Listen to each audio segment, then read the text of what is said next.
think Tevez going to Juventus, what a coup that was for me. I mean, on a head-to-head battle, Atletico Madrid can do more damage to Barcelona than the other way around.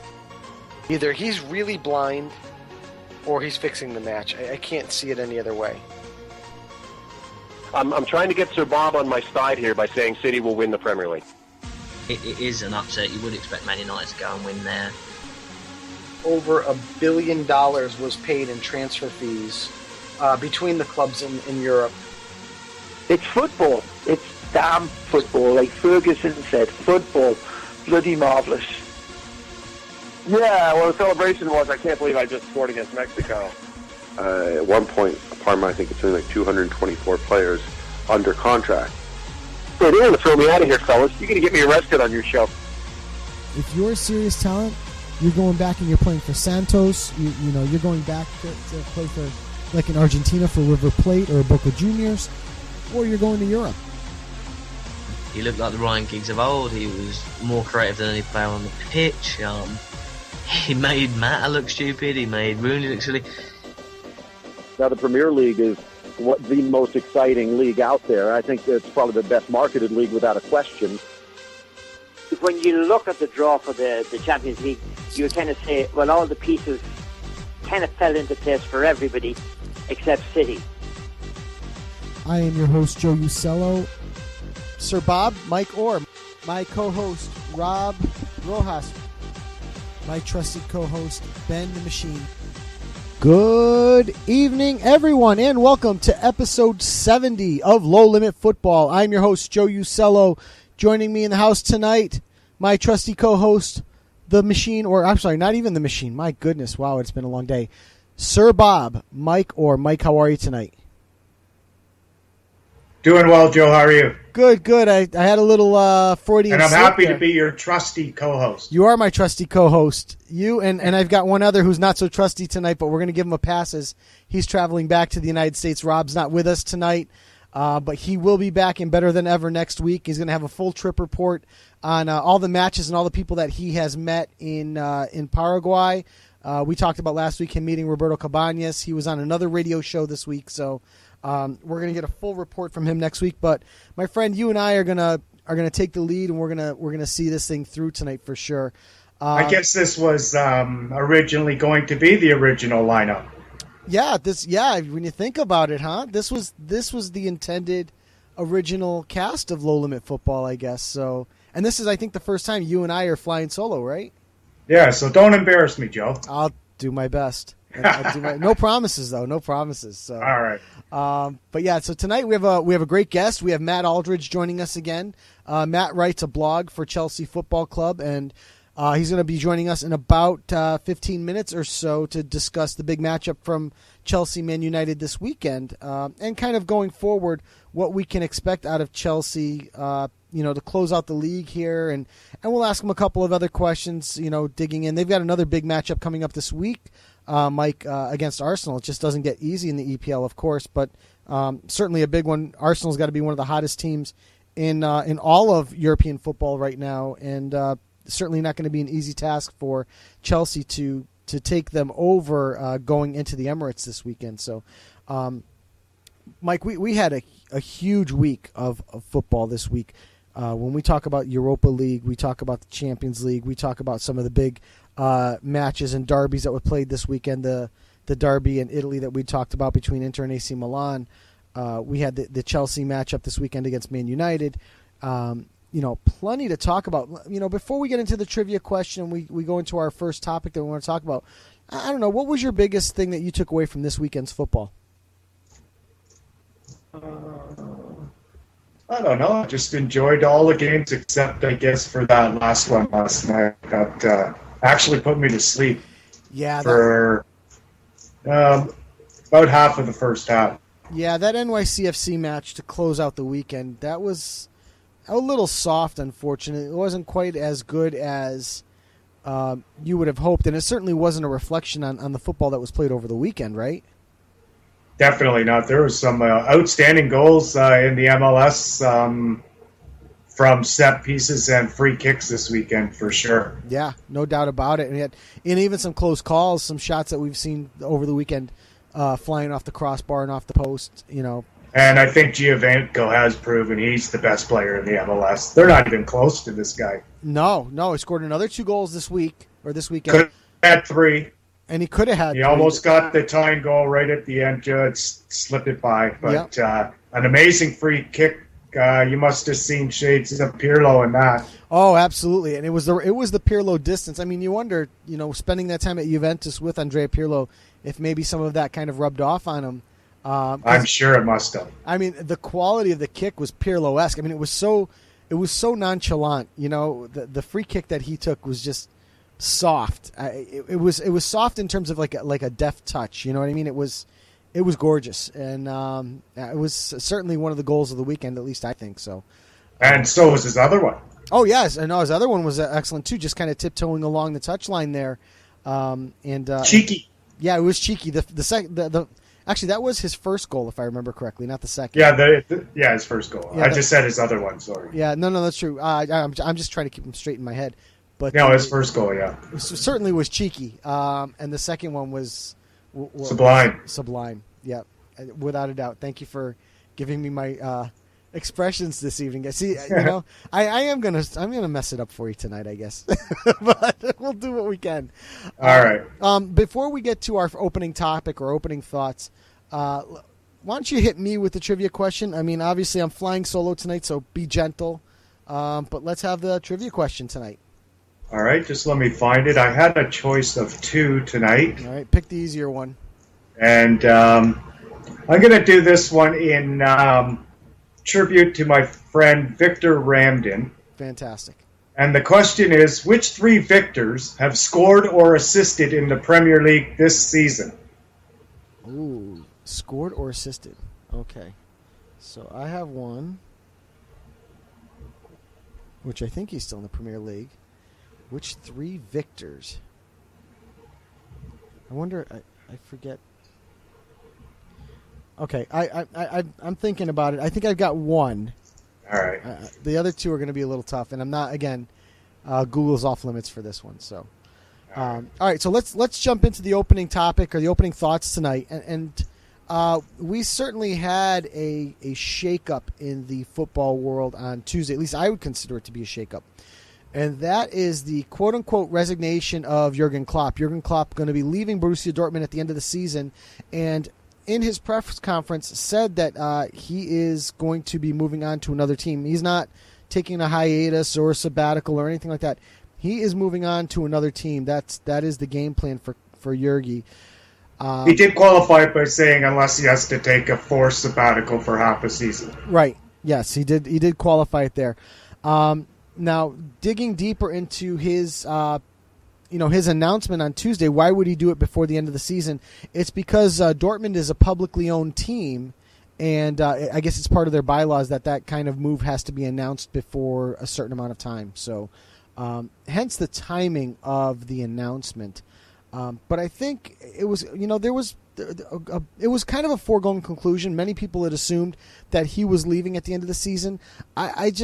It was one of those things where like it happens and you realize it, but you don't even really accept it, in your brain. It kind of has to sink in there for a minute. He's been so successful at Dortmund, taking them to the Champions League finals 2 years ago against Bayern Munich. He challenged for the title every year with Bayern Munich up in the Bundesliga. What are your thoughts on Jurgen Klopp? In terms of the job that he's done at Dortmund, before we move on to the other particular landing spots. No one could argue he's done an outstanding job at Dortmund. Yeah, and I think every club in Europe that is looking for a coach, or not every club, but near every club, is lining up. Sure. And I was kind of going back and forth with a couple folks on Twitter over the weekend about this. More specifically, John Townsend. And we were talking about where he could possibly land. I know that everyone is going to raise a flag and say Man City. Okay. I don't see it. I wouldn't write it off. He's already interviewed for that job once and didn't get it. Yeah, but this could be the time. This could be the time. Clearly, Pellegrini is on the wrong foot at City at the moment. I still would think that his name is Bergerstein. Stain, is that it? Mm-hmm. Yeah. And where was he? Real Madrid? I believe so. Barcelona? One of those. I think he's still going to hold out for Guardiola. You still think Guardiola's in the mix for this? Not only do I think he's in the mix, I think he's probably, as soon as he can get out of there, he's the guy. They have a definite relationship with each other. That's Bergerstan and Guardiola. Yeah. And I think he's going to wait until he becomes available. Okay. So let's just assume that is not going to be this summer. Okay. Let's just say, you know what? It's not Guardiola. Let's say Guardiola doesn't win the Champions League. Okay. He only comes away with 2 titles at Munich this year, and clearly he's still kind of in the shadow of Jupankis, who went and won the treble 2 years ago with Bayern Munich before he stepped down. So I've got to think that Guardiola still has that in the back of his head, where he wants to take this Bayern Munich side and win 3 trophies. He wants to win the League Cup, he wants to win the league title, and he wants to win the Champions League. So let's say he doesn't do it this year. Yeah, that's why I don't think it is this year. Okay. I think Pellegrini stays until next year when Guardiola becomes the man. Okay. So since we've established that we probably are going to see Guardiola stay at Munich for 1 more year, probably I'm saying, and we're probably going to see then, based on that line of thinking, Pellegrini staying at Man City 1 more year, which I think will piss off half of the people in Manchester, and the other half will be happy. Let's go back to the original topic, which is Jurgen Klopp. Where do you potentially see him landing in the summer, if he even lands at all? Well, I don't just think it's the English clubs that will be looking at him. I think Real Madrid will probably look at him if they're considering a change from Ancelotti. Yeah. Paris Saint-Germain could also be a candidate when that position opens up. That's the name that I wanted to talk about. And I also have one unlikely dark horse who apparently is very eager to speak to him as they plan to move to their new stadium, and that is West Ham United. That would be an incredible dark horse. I've got to say that West Ham probably doesn't have the money to throw at Jurgen Klopp. They might have the money because those owners are fairly deep-pocketed, but I'm not sure that West Ham United as a team or a brand has the clout. That could be the... That's a big part of it. So let's talk about the other ones. Let's start with Real Madrid, because I don't think Real Madrid is really a likely place to land to land Jurgen Klopp. I don't think they would play the same style that Jurgen would want to play, first of all. But second of all, I don't see them necessarily getting ready to get rid of Carlo Ancelotti, who still has a few trophies in front of him. Obviously Copa del Rey is out of reach at this point as they were eliminated from Copa del Rey competition. But they're certainly still in the hunt for La Liga. They are no doubt one of the top favorites to win the Champions League still, to repeat. This is a guy that did bring La Decima to the Bernabeu. So, I don't think Ancelotti is going to be the guy that's going to be stepping out. Or at least, even Real Madrid, I don't think Real Madrid is happy, is ready to let him go. Keeping also in mind that the players at Real Madrid really, really, really like Ancelotti. That is well documented. There's a certain camaraderie that he has with his players that I don't know that the players would want him to leave. And you know how, especially with a team like that, you're talking the Galacticos historically. They certainly will have a say and an effect on if Ancelotti stays or goes. Would you agree or no? Definitely, but he will also have a say, and I don't think it's going to happen, but there's rumors that Manchester United, or City, might like him. True. Or you could see Ancelotti going to Man City, and then you could have, and then I could definitely see, in fact, not only could it happen, I would imagine that, Mike, it would happen. at that point. I think right, but I don't think Ancelotti is coming to Man City. But I agree with you. If that did happen, then the other scenario probably plays out. Those dominoes would fall rapidly, no doubt about it. So let's look at the other one. The other one that intrigues me, because I really do think this is a possibility, is Laurent Blanc at PSG. Larry White. I'm sorry? Larry White, as Manchester City fans like to call him. Well, you never know. You might end up with Larry White as a coach by the No, we will not get Larry White as a coach. There would be the biggest riot in the blue half of Manchester ever if they hired him. Well, but going back, I don't think it's going to happen either. But going back, it's pretty well documented that the folks at PSG, the higher ups, aren't entirely happy with the way the season has gone. About to be eliminated this week from the Champions League. It's almost a foregone conclusion there. Some highs and lows. They're finally back up on top. They're actually tied at the top of Ligue 1 at the moment. And they're going to win Coupe de la Ligue in France. So, Laurent Blanc's still going to bring a couple trophies home, it seems, this year. And still up for 4, even though the Champions League's unlikely. I think they're still up for 4 if you count the Champions League. I think you're right. So yeah, terrible season. Terrible season, I guess, by their standards, but I guess, think about but they are Paris Saint-Germain, and I think even by their standards, it's right up there with one of their better seasons. I would think it's a great season as well. I'm actually in full agreement with you, but yeah, we are talking Paris Saint-Germain. Remember, definitely one of the second tier of European clubs. Yeah, something like that. Well, they're not up with Real Madrid and Barcelona and Manchester United, that's for sure. Well, I don't know that I'd put Manchester United in the same conversation with Barcelona or Real Madrid. I honestly think that when you're talking about that quote-unquote upper echelon, if you limit it to that, I think there's only 2 or 3 clubs that you could. Fair enough, but it's not PSG, so that I just don't really understand what they think they're supposed to achieve every year. But I think considering they're still alive for 4 trophies. Yeah. But I could potentially see Jurgen Klopp going there. Getting back to the topic we're talking about. Yeah. I think that is, it could even be a 50-50 shot. Let me give you one more team, okay? And then we'll start talking about the replacement for Jurgen Klopp. One more team. I would consider it a dark horse, and I think it is extremely, extremely, extremely unlikely, but you never know in this day and age. What about Juventus? And the reason I say Juventus is because Allegri, at the beginning when he was hired, was almost seen as a stopgap. Now I think it's very, very, very, very unlikely that Allegri would or they would get rid of Allegri. Look where he's gotten him to. He's on the cusp of the semifinals of the Champions League. He is locked up Serie A. He has the potential to win Coppa Italia for the first time, I think, in like 10 years, I think was the stat. Juventus is alive for a treble right now, and nobody wants to talk about it. But Allegri basically was given the keys to the car, and we've seen this time and time again.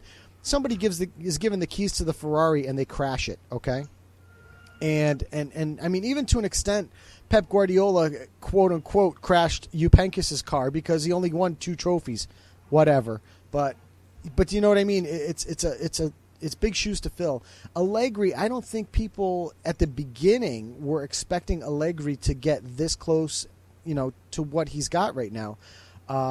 But a big flashy name like Jurgen Klopp, especially if you see something happen like Pogba gets let go in the summer, maybe Juve wants to please the fans and they bring in Klopp. I could potentially see that, but again, maybe he's not interested in a job like that if Pogba's not there, though. Yeah, I would agree with that statement 100%. Now let me give you another option that I do think is a very likely scenario. So I think PSG is on the table. Okay, do we agree on that? I agree. Yeah. Okay, I think another one that's on the table, another 2 seats that are on the table, are both in Italy. I think Napoli and I think Roma are definitely serious landing spots for Jurgen Klopp. And I think that both teams have the players and the team in place that could play a Jurgen Klopp style of football, and seriously step up to challenge Juventus for that title next season. Now that I'm throwing that monkey wrench in, again, I don't think Juve is an option, but I do think your short list of 3 club teams are Paris Saint-Germain, Roma, and Napoli for Jurgen Klopp to land at. I mean, do you think we're on par with that, or do you think we're way off?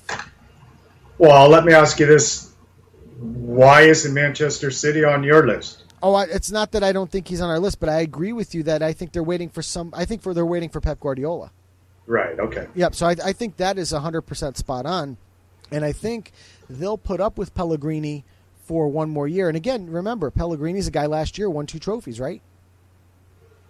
Yes. Yeah. So it's not like the guy hasn't produced, and he's really kind of just had a bad run, and I just think right now he's lost the team a little bit. But I think there's going to be a little bit of a bloodletting at Man City, where I think they're going to get rid of a few players and bring on some guys that will kind of mesh a little better. I think you're going to see bigger and better out of Man City next year.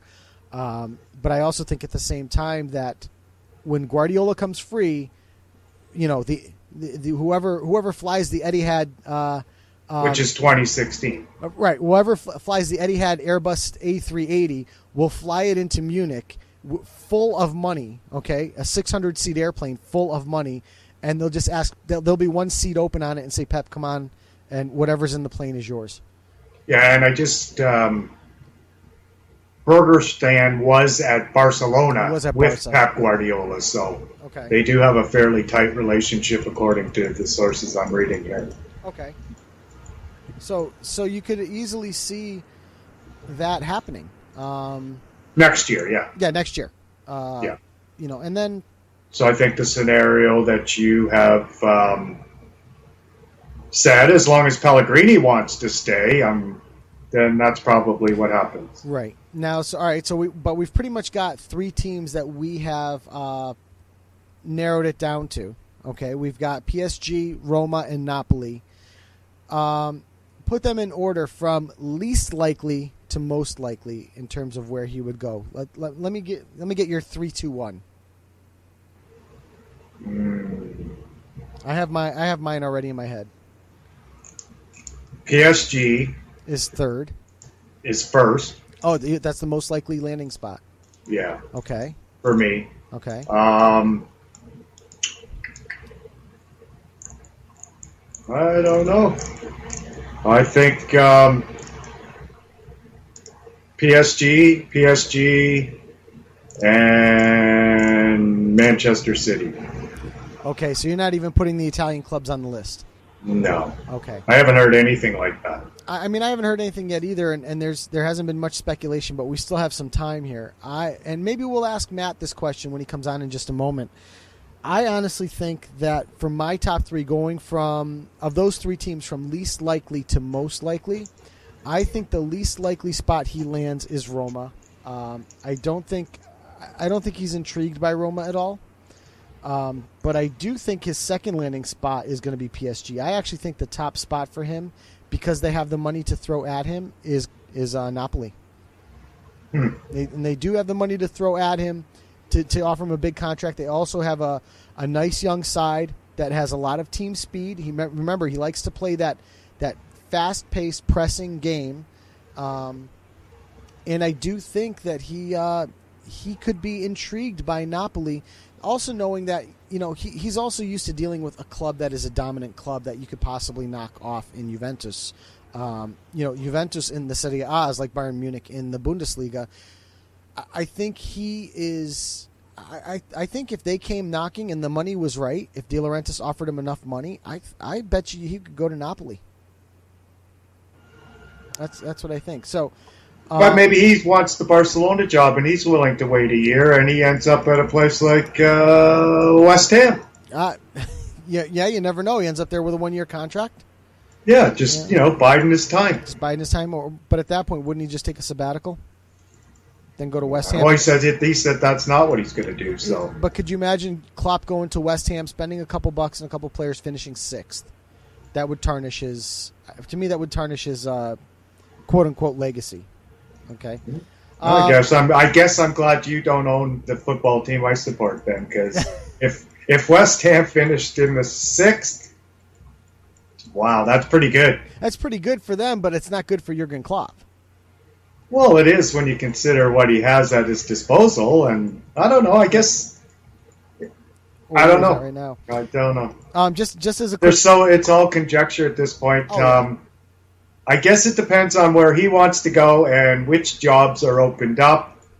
But I would think not Napoli. Okay. I would. You know what I think we should do is I think we should probably effort Susie Schaff in the next couple weeks to come on and maybe talk about this, as she is the Bundesliga expert. Yes, and then we can also have let some dust settle, and maybe there will be more indication where he's going to end up. Yeah, exactly. No, I agree. Just really quick to close it out. Thomas Tuchel is named as his successor. Tuchel, I believe, reading through this article, most recently was at Mainz, coaching there for a little while, similar to what Klopp did. So we'll see how Tuchel does. But apparently, Tuchel is Klopp 2.0 is what it comes down to. The way the article read, a lot of similar coaching styles. So we'll have to see how that works out for him. But certainly. Dortmund itself has a lot of nice pieces that should be challenging for those top spots in the Bundesliga every year, and not kind of where they're sitting right now. So,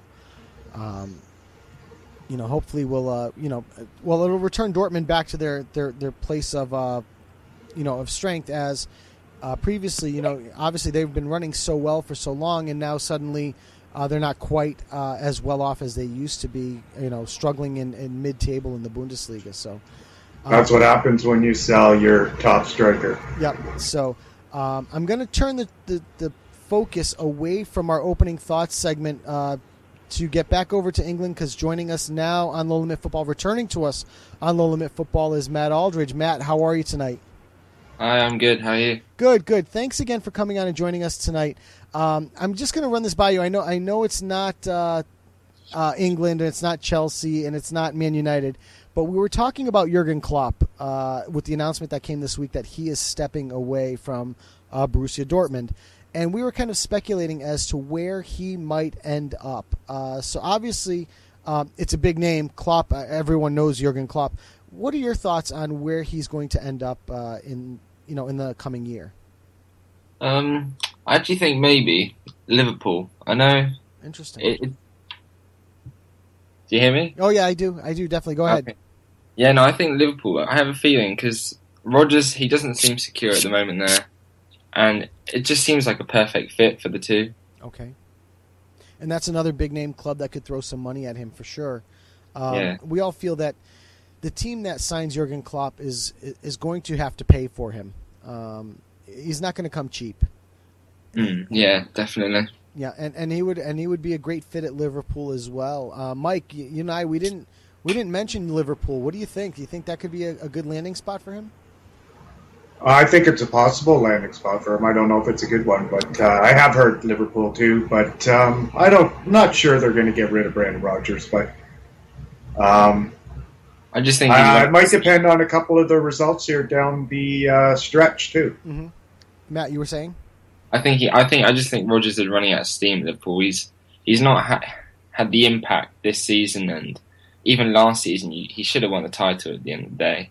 Okay. So, well, I'm wondering. I'm wondering if that is going to be the case. Like you said, that he hasn't had the impact. People are kind of soured on Brendan Rodgers at this point, and it's kind of funny. There's no negative focus on Steven Gerrard, although. Obviously, with everything he's done for the club over the years, but leaving at the end of the season, you would have expected more disdain from some of the fans. But I could see where the focus would be on Rodgers in general. So, but let's turn it away from. I can guarantee you, everybody outside of Liverpool hates him. Yeah, I would bet.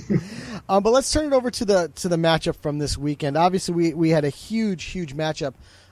Chelsea obviously leading the way in the Premier League currently, and never really being able to run away with it, but certainly turning away a tough test from a streaking hot Manchester United side, who was just coming off of their victory in the derby. What are your thoughts on the match overall, Matt? How do you think things went? Obviously, we didn't play in a style that many seem to deem champions should play as. But I'm perfectly happy with the result. Again, it's just the result at the end of the day counts as the biggest the biggest thing. So I think it was a perfect result. Okay. Matt, let me ask you, what do you think about the critics who say that Mourinho is a negative manager? What's your take on his style? As a person watching the game, not as a results Chelsea fan, as a eye watching the game, what do you think about his style? I agree that it's sometimes incredibly boring. I have to admit, I sat there and I thought games have just been awful to watch for a neutral, but obviously as a fan, you watch it and you have more of an interest in it. But for me, it's obviously a results business, so he wins games, he wins trophies, and I'm willing to put up with that boring football if it means we win every game and we win every trophy. Fair enough. Sorry, Joe. No, that's fine. And I'm actually glad you said that, Matt, because it brings up one of my points that I wanted to talk about with Chelsea. In their last 9 wins, 8 of them have been by just 1 goal. Their only win in their last 9 that was by more than 1 goal was a 2-0 victory over Tottenham in and I believe it was the League Cup. It wasn't even the Premier League. Yeah, the final. Yeah. That's right. And other than that, the last time Chelsea won by more than 2 goals in the league, you have to go back to January 17th versus Swansea, where they won 5-0. Now, granted, in their last 9 wins, they're undefeated. They're unbeaten in their last 14 matches overall competitions, which includes the draws against PSG in the Champions League. So I would have to say that for those folks that are saying that Mourinho doesn't have attractive football or doesn't play attractive football, like you said, who cares? I think every Chelsea fan on the planet would take consistent 1-0 victories, don't you? Yeah, obviously, as I said, it's a results business. I was talking about it on Twitter this week, actually, saying that I would love us to play the Barcelona style, great football, but I'm not going to complain if we're winning. Yeah, and I think other fans need to realise that. Yeah, I mean, I think you would take even the old style Italian Catenaccio, where it's just 1-0 and just lock it down, and they're not going to win. That's there's nothing wrong with that, and I think too many people put too much into that. I do want to talk to you about a couple of players for Chelsea at the moment, and that's the status of both Diego Costa and Loic Remy. Obviously, Chelsea had to start with Didier Drogba in the striker position this weekend. And I'm just curious as to what's going on with the other 2 stars, the other 2 strikers that they would normally put out there. What's their current status? I think both of them are injured at the moment, and in fact Drogba is now injured as well. So we're a bit threadbare up front now. Mm-hmm. Yeah. I think we could see one of the youth players, maybe Dominic Solanke. He could come into the first team fold now. Okay, seeing it all 3 out. Now, I just want to make sure that I'm not getting my facts straight. Patrick Bamford, who's over at Middlesbrough, he's a Chelsea product as well, correct? Yep, he's out on loan from us. Yes. At the end of the season, what's the potential of him coming onto the first team, and does he want to come onto the first team, knowing that you've got guys like Diego Costa and Loic Remy in front of you? Yeah, in fact, he does want to play for Chelsea. He said it. I think it was yesterday night. Okay. Yeah, I read it too, yeah. He said there's no reason for him not to come back to Chelsea. He wants to play at Chelsea. It's his aim. Okay. And next season, I don't think he'll play for us next season. If Middlesbrough get promoted, I think he'll obviously go back out on loan there, because he'd obviously start every game. But I could see him being loaned out to another Premier League club next season, without a doubt. Okay. And he's been, he's really come onto the scene lately. I would say over the past 6 to 8 weeks, you've really started to hear more of him as that championship battle has really heated up. So it's nice to see a player. Although he did pick up a knock on Friday against Norwich. He did. Yeah. Okay. I'm not sure how serious it was, but it certainly slowed him down in the second half, and they did substitute him with about 5 minutes to go. Yeah. And I'm getting a message on Twitter saying that Dom Solanke should be playing above Didier Drogba at this point. We've got a couple of followers who are big Chelsea fans who listen regularly, and they're saying that Dom Solanke should start against Arsenal. Matt, do you see that happening this weekend? I can't see it happening, to be honest, but I'd love it. Okay. I mean, last time we had no strikers, we ended up playing Schürrle at false 9, and that ended up quite badly. So I think we could see Cuadrado maybe played at false nine, maybe William. I don't think Jose will play Solanke because it's such a big game, Arsenal. Sure, but let's talk about the game that's coming up. Obviously this weekend. Is this finally it? If we see a Chelsea victory, can we finally say that this Premier League title is wrapped up? Because I've been wanting to say that for weeks, and it just doesn't seem like we can get over the edge and with confidence say yes, it's done. So, what are your thoughts on the matchup coming up? I mean, yeah. If we beat Arsenal, it's pretty certain. I think we'll only need 2 more wins after that. Yes, and we've got a pretty easy run in from there. Yeah, not too hard. I actually had the schedule up here just momentarily, and I have it. You have Arsenal this weekend. If you drop points, even all 3, you have Leicester the next week, Crystal Palace the next week after that, and you look to wrap it up, assuming that, not assuming, but saying that Arsenal won this weekend on the 10th of May against Liverpool at home. Yeah. And then you would still have 2 games left after that against West Brom and Sunderland. So yeah, I'll go ahead and say that it is over. You need 8 points left, and if you can't pick up 8 points from Leicester, Crystal Palace, West Brom, and Sunderland, I'll be shocked. I mean, this is Jose Mourinho we're talking about, so I'm not sure. I haven't really been in doubt for a few weeks, to be honest. We're 10 points clear for so long now. It just doesn't seem like that's going to go away. Yeah. No. And that was my point. It just doesn't seem like, though, there's been any separation. Like you said, we've been talking about them being about 10 points up now for, I would say, 4 to 6 weeks. And it just doesn't feel like they've ever been able to pull away. There's always been somebody nipping at their heels, or at least it feels like it. And we've never really been able to come across and say, yeah, this thing is over and done. Let's move on to the summer transfer window. In all honesty, I think that feeling of it not being over is probably being pushed by the media, to be honest, because they need to keep this title race alive. But it's like beating a dead horse. It's been over for weeks. Something to talk about is what it comes down to. Yeah. Matt, let me ask you, switch it up a little bit. We all know that Mourinho likes to work with a small squad, and this season you guys have been fairly lucky that you haven't had to deal with any lengthy absences. However, I'm sure you agree that you guys do need a reliable backup for Costa, perhaps another center back, and maybe even a winger. I know you brought in Quartado, but you did lose Salah and Churl. And I'm just wondering if you agree with that. And what do you think is going to happen with Filipe Luis, given that he's been fairly peripheral this year? I know when he's played, he's been largely done very well, but they have Azpilicueta ahead of him. You've got Zuma. What do you think is going to happen to him? And I guess, do you agree with me that about the other things that I asked you just before that? With regards to Luis, I think next season he'll play a lot more. I mean, you can never tell what Mourinho is going to do. We never saw what had happened to Mata, but I think Ivanovic might be brought out of the team, to be honest. I think Luis will slip in at left back and Azpilicueta at right back, as Mourinho is going to probably try and change it up, I think. And in regards to another striker, ideally next season it would be Costa, Remy, Bamford for me, but I can't see that happening, so I think it will remain Costa, Remy, Drogba for one more season, and then the season after that Drogba will probably be retired, bring in Bamford, and if Remy wants to stay, he'll stay. He'll probably want to leave. And what do you think about another winger? A winger,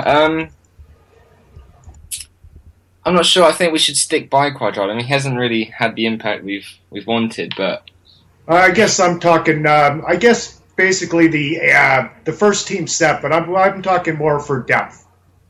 The depth, because your squad is fairly small, and it's a good squad. I mean, obviously they're winning the Premier League, but you have been fairly lucky that you haven't had any lengthy absences. I don't know. I don't think we should just buy another winger for the sake of buying it. I mean, with Jose, he's always had a good medical team behind him. He's always had that ability to have a small squad because players are fit. They're always ready to play. I mean, John Terry's, how old is he now? He's 33 years old. He's playing week in, week out. Just shows you how good our physio team is. So I think we can remain with a small squad. There's no need to buy anyone necessarily, and there's no one we can really buy that's going to add to the squad. I don't think. Pogba? Pardon? Pogba? With Pogba, it would be great to have a player like him, but he's going to cost, what, 60 million? We have a ready-made player in Ruben Loftus-Cheek who can slip in right there, and he's a homegrown player. Matt, I just want to interject that I'm a big Juventus fan, and I've been advocating against the sale of Paul Pogba, and it seems like everybody wants to give him away to somebody every week. So I think this is just Mike stepping in and trying to just sell him to Chelsea this week. But I do agree about Loftus-Cheek, Matt. Yeah, he's ready made it.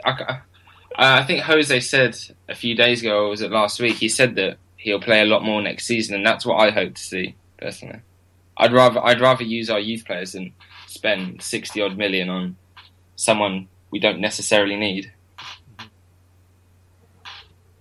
I agree, but I guess it's the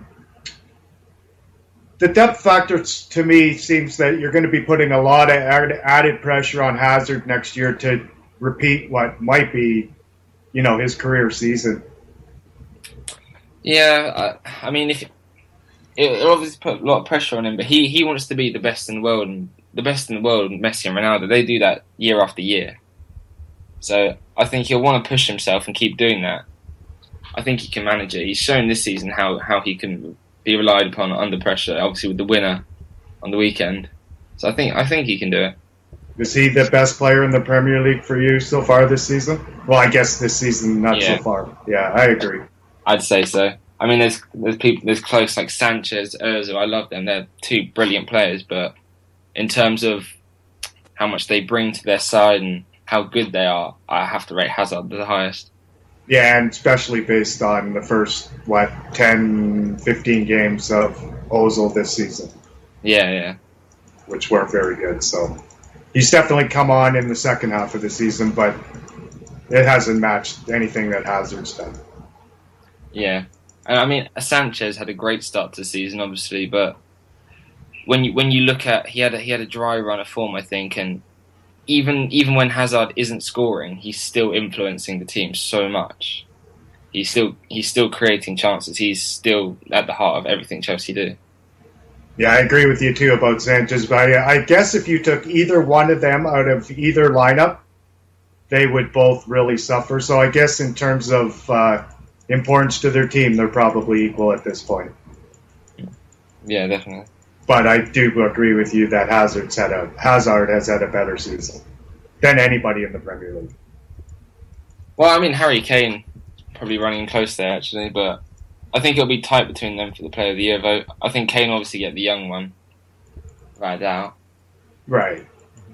But again, with Harry Kane, we can, this is all, and not to take anything away from what he's accomplished, but it's all second half, whereas Hazard's been the full season. Yeah. So I guess I think Hazard, for me, is the Player of the Year. I agree. Like you said, Mike, he's been doing it, beginning to end the entire season. He does it in all parts. He's, without scoring a million goals, he's been so effective on the pitch at both ends that Eden Hazard, I almost think it's inarguable. The only other player that I would even consider is Cesc Fabregas, and he had a little bit of a falling off, I would say, within the past month or so. I think the season's finally just, the toils of the season finally getting to him. But, Matt, I'd like your thoughts on Cesc Fabregas, because to me, looking at Chelsea this year versus looking at them last season, it almost feels like Fabregas was that missing link more so than Diego Costa. What do you think of what Fabregas has brought to the table this year? Yeah, I definitely think Fabregas has been the biggest impact signing we've had in years. Other than Mata, I think would be the last one, and he's just been so good. But then obviously after the new year, he's had a bit of a dip in form. I think he has that every year generally. It seems to be. Yeah. But maybe next season we could see him back in the Premier League. He'll be under the intensity every game. He could be able to gain form each week. I'm not sure. And just to kind of rewind the conversation a little bit, a lot of people on Twitter right now that are listening in to us are saying that Loftus-Cheek really should be getting a lot more time. He should be playing more. And I would say as Chelsea does wrap this up, and if you see, like we said, an Arsenal victory, they'd only need one more victory after that to close out the season. I would say that he probably would see a lot more time, even maybe a starting role to close the season. Don't you think? I didn't catch that end bit. Sorry. Maybe he even starts one or two matches towards the end here. Don't you think? Yeah, I'd love that. I'd absolutely love it. But I think Jose's reserved next season for when he's going to do that. Maybe if we wrap up the title, obviously, like you said before, it would be ideal to bring him in there. Maybe even Solanke as well. Yes. We have so many players as well. There's like Brown. Is he Brown? He's already made his Premier League debut for West Brom, but he hasn't played for us yet. He could get into our team as well. Yeah, and obviously, growing the team a little younger. And the one other player that I want to bring up before we let you go here tonight, and I'm not sure if Mike has any more questions, but Branislav Ivanovic. There's a lot of, from the folks that are listening in tonight, there's a lot of negative coming up about Ivanovic. What do you see? Even suggesting that they should play Ivanovic at striker because he spends 90% of his time up at that end of the pitch. Where do you see Ivanovic going in the offseason? Do you think they move him on to another club, or you think they hang on to him? I'm not sure where he could go, but I feel bad for saying I really hope he does go. He's the bane of my life when watching Chelsea. Painful. I thought that was Gary Cahill. Gary Cahill I don't mind so much because he doesn't make stupid mistakes all the time. Mm-hmm. With Ivanovic, every game there's something. There's just it might be a little thing, but there's always something. Cahill, he's usually steady, but then he does make a big one every now and then. Ivanovic though, week in, week out, has some mistakes. The Omar Gonzalez of the EPL. Yeah. Yeah, we're that I definitely I would agree with that statement, and yeah, I think they probably should move him on as well. But like you said, Matt, where are they going to be able to move him on? Who's going to want him? I think is the better question. I just maybe PSG might want him. I'm not sure. They've got Van der Veer at right back, don't they? They do, and I mean he could be an option for them. I'm not sure. Yeah, he's but I would say Van der Veer's definitely a much better option than Ivanovic at this point. A little bit more composed, less mistakes. So I think it's going to be a tough sell for Chelsea, but certainly Chelsea as a football club as a whole are plenty deep to be able to replace him without having to really spend a lot of money on the transfer market, like you had said. So I would agree with you there. Matt, I do want to thank you for coming on and joining us tonight and spending some time with us to go over Chelsea. We'll definitely love to have you back soon. I think once we start to hit the transfer window, I would definitely love to have you back because even though they don't need to be players in the window, I think they probably will be players, in terms of either, buying or selling some pieces. So I would definitely want to have you come back and analyze if that's okay. Yeah, that'd be great. Great. Thanks again for joining us. We really appreciate it. No worries. All right. Thanks, Matt. See ya. All right, and that was Matt Aldridge. So always great to have him join us. He's a fantastic interview, and he certainly knows quite a bit about Chelsea, covering them over there in England for he's covered them for multiple outlets. So. Any closing thoughts, Mike, that you have on his analysis of Chelsea and the analysis of the weekend? Not really. I always enjoy talking to Matt. We sometimes have a little banter on the Twitter, and he's all right for a Chelsea fan. Yeah, he's certainly a knowledgeable Chelsea fan, and we've been getting great feedback and discussion on the Twitter page as we were talking to him about the different players. So I know. The guys that listen, like Liam and Clinical Costa, because I don't know his name, certainly Costa needs a clinic. You mean? Yeah, but they both make me sound so smart because they're able to rattle off 10, 12 names, and all of a sudden it's like, yeah, what about this guy? Because those guys they just know so much. So I appreciate them listening in and talking to us. And I think what they do want to do one of these days, Mike, and I think we should definitely set it up sometime in the near future, is they want to do a roundtable discussion where they kind of call in and we have a couple of fans and we talk Chelsea football for. Oh, let me just breaking news. Yeah, BBC Sports. Jurgen Klopp turns down the chance to manage West Ham United, so I guess they already approached him. Oh, see, and that's one more we can check off the list, don't you think? Yeah, but at least they did. They were on the list, and we were right. Yep. And there's one more. I've just favorited it, and I just want to mention it to you because it's important to you. David Amial tweeted 4 hours ago, and it's off the subject. But David Amial tweeted about 4 hours ago that he's been told that a loss in the next match will bring a coaching change at Toronto FC, and next manager is expected to be Italian. So before we start jumping into the coverage, what are your thoughts on that one? Can you repeat it again? Sorry.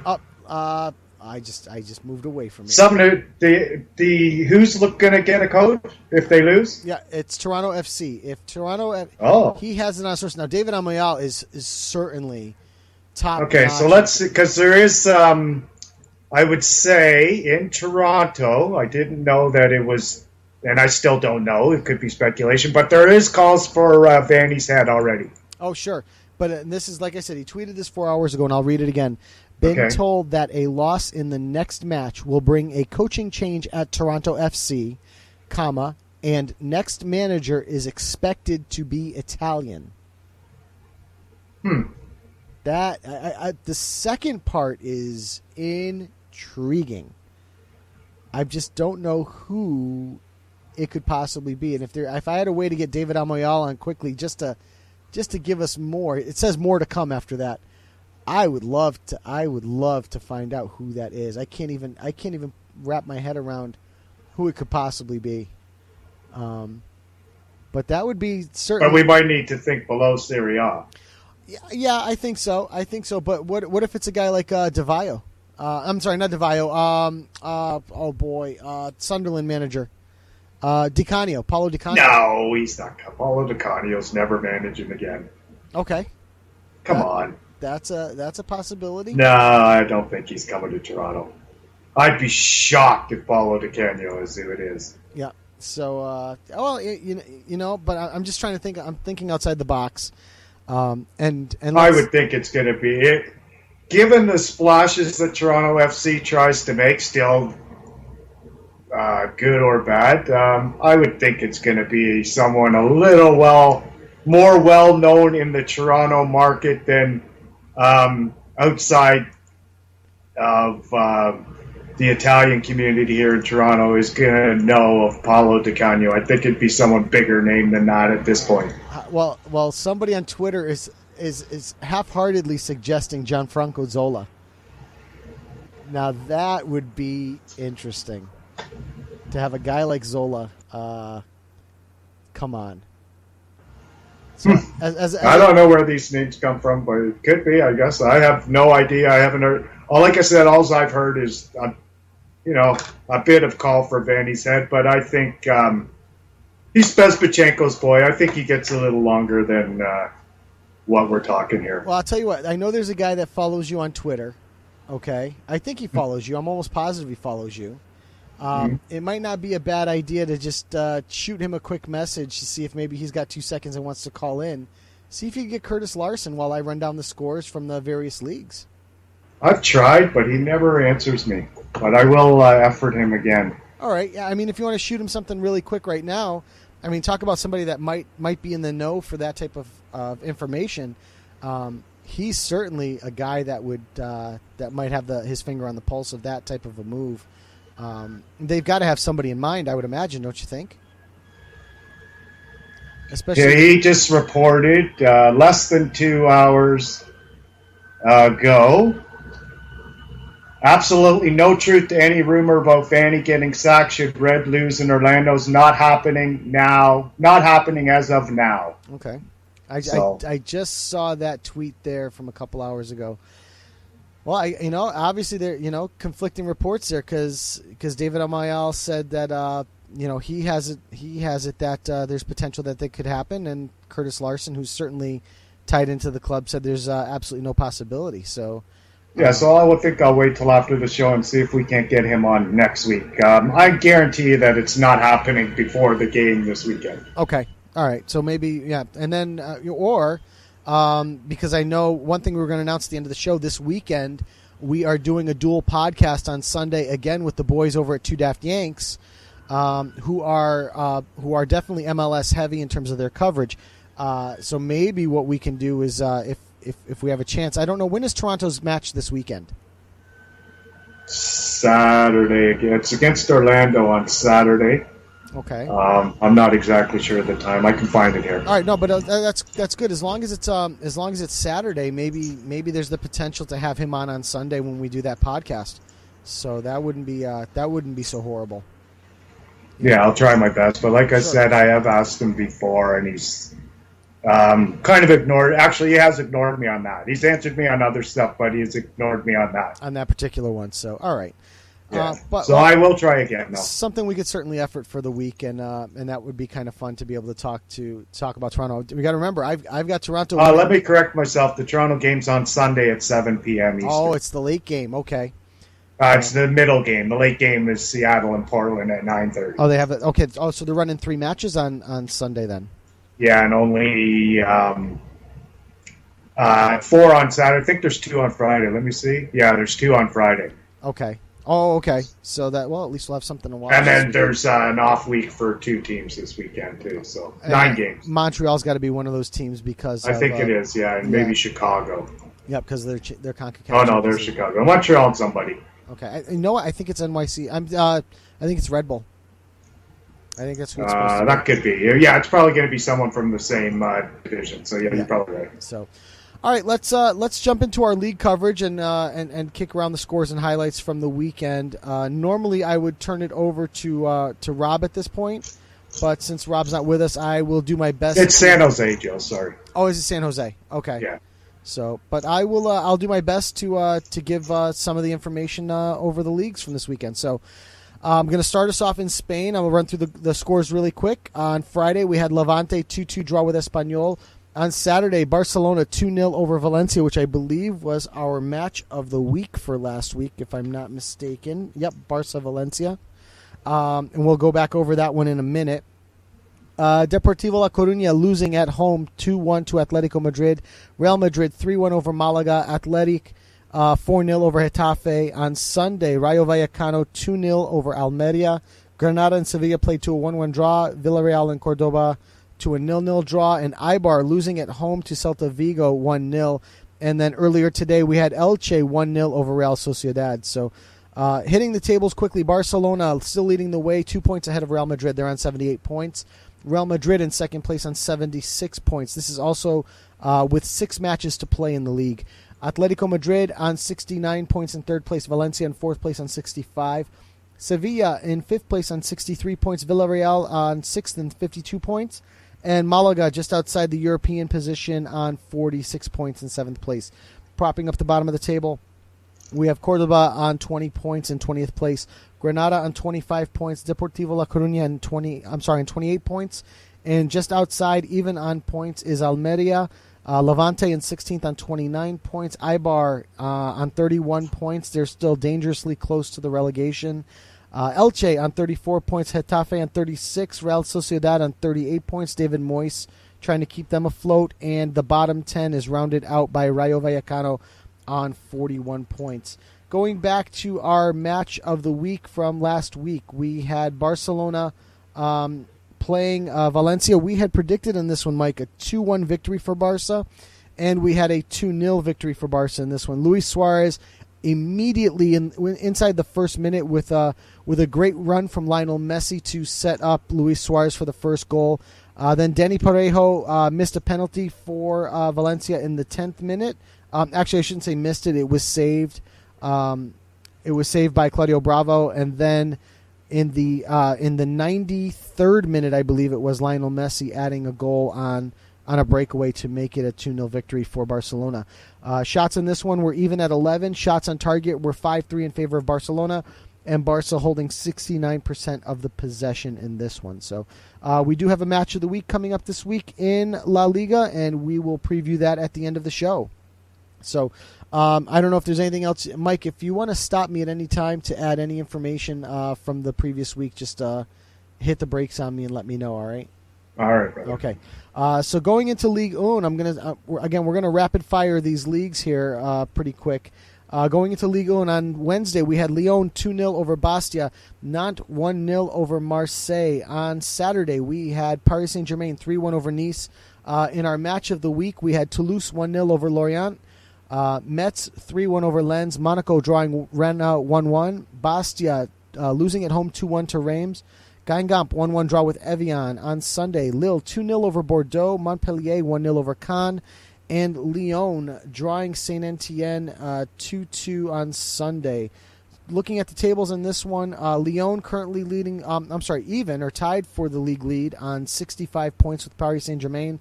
Paris Saint-Germain still has a game at hand to make up against Metz. So, for all intents and purposes, Paris Saint-Germain looking like they're 3 points ahead. Third place, Monaco on 59 points. Marseille in fourth on 57 points and slipping rapidly, losers of their last three. Saint-Etienne even on them with points on 57 points as well. Bordeaux on 54 points. Montpellier on 52. Lille in 8th place on 50 points. Rennes in 9th on 46. And Nantes rounding out the top 10 at 43 points. Propping up the bottom of the table, we have Lens on 26 points.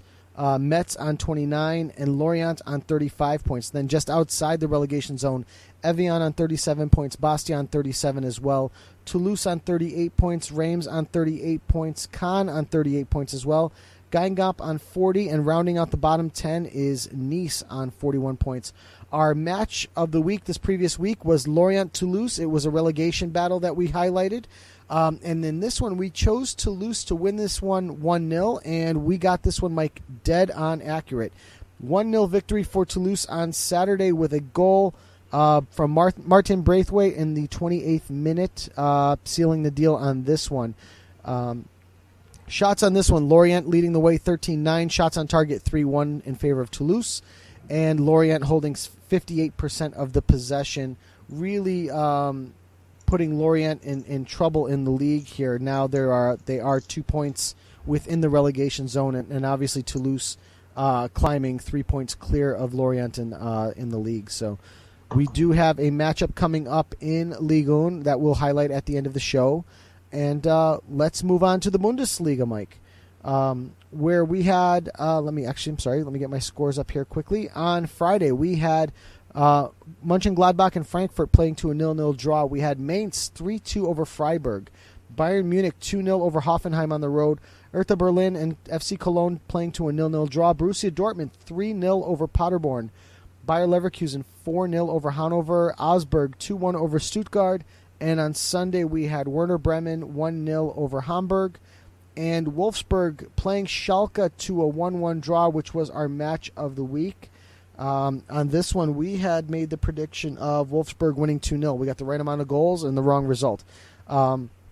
Leroy Sané opening the scoring on this one for Schalke in the 53rd minute, and Kevin De Bruyne tying it in the 78th minute. Shots on this one were 26-7, Mike, in favor of Wolfsburg, 9-2 on target in favor of Wolfsburg, and Wolfsburg remarkably only holding, Mike, 53% of the possession in this particular matchup. So for all the shots that they managed to take, I'm surprised that they only had 53% of the possession in that one. So let's hit the tables really quick. Bayern Munich, 73 points leading the way. Wolfsburg, 12 points back and 61 points. Leverkusen on 54 points. Mönchengladbach in 4th place on 54 points as well. By the way, Leverkusen winners of 6 straight. Schalke on 42 points. Augsburg on 42 points. And then just outside the European positions in 7th is Werder Bremen on 38. Hoffenheim on 37 points. And Borussia Dortmund in 9th place on 36 points, tied with Eintracht Frankfurt. Propping up the bottom of the table, we have Hamburg on 25 points, losers of 5 straight. Stuttgart on 26 points, Paderborn on 27, and just outside the relegation zone is Hannover on 29. Freiburg on 29. And then we have 3 teams tied at 34 points each, including Hertha Berlin, FC Cologne, and Mainz.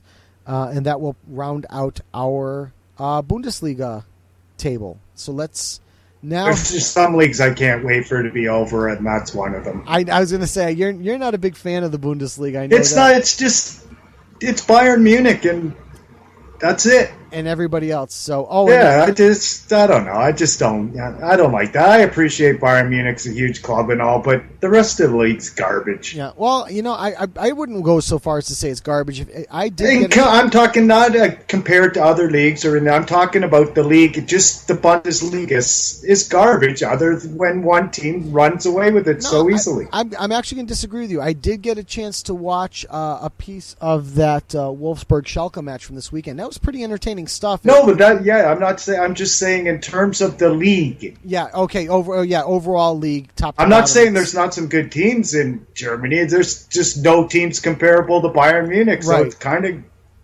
And the bottom is really, really bad. Where there's no it is. It's as bad as the bottom of the French table. Like if we go to La Liga, we're going to see 2 or 3 teams from the bottom of that table challenge Barca, week in and week out. So. I would agree with you on that particular one, but I just mean like in terms of competition, other than Bayern Munich, I guess if they were out of the league, it would be a great league. Yeah, I do want to add, going back to Spain, and this is a fact that I actually knew, but I neglected to say it. The goal that Messi scored in the 93rd minute for Barcelona against Valencia was his 400th. Yeah. That's one heck of an achievement, to say the least. So let's move over to Italy, where it's a little more entertaining, I guess. On Wednesday, we had Genoa 2-0 over Parma. On Saturday, Sampdoria and Cesena played to a 0-0 draw. Our game of the week, Juventus 2-0 over Lazio, which was a little bit of a surprise even to myself. On Sunday, we had Sassuolo drawing Torino 1-1, Chievo drawing Udinese 1-1, Empoli drawing Parma 2-2, Palermo 2-1 over Genoa, Roma playing to another draw this week at 1-1 to Atalanta, Cagliari losing at home 3-0 to Napoli, and the Derby della Madonnina, Inter Milan and AC Milan played to a 0-0 draw.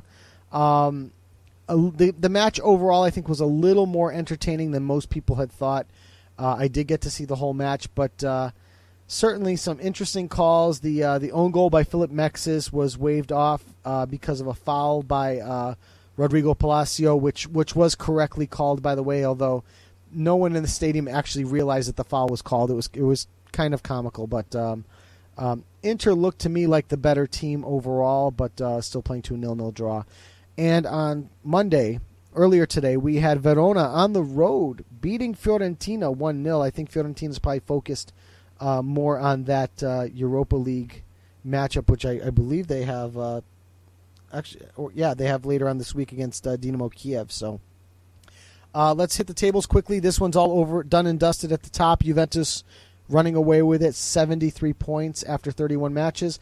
Lazio in second place on 58 points, tied with Roma. Napoli in fourth place on 53 points. Sampdoria on 50 points. And then just outside the European position, Fiorentina on 49, Torino on 44, Genoa on 44, AC Milan on 43, and Inter Milan rounding out the top 10 on 42 points.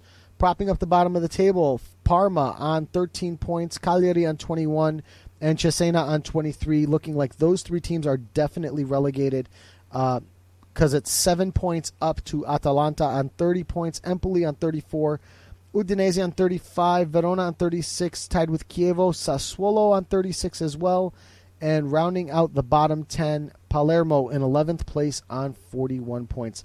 Just to quickly hit the Juventus match from Lazio earlier this over the weekend, a Carlos Tevez goal in the 17th minute, Leo Bonucci adding a goal in the 28th minute on that one.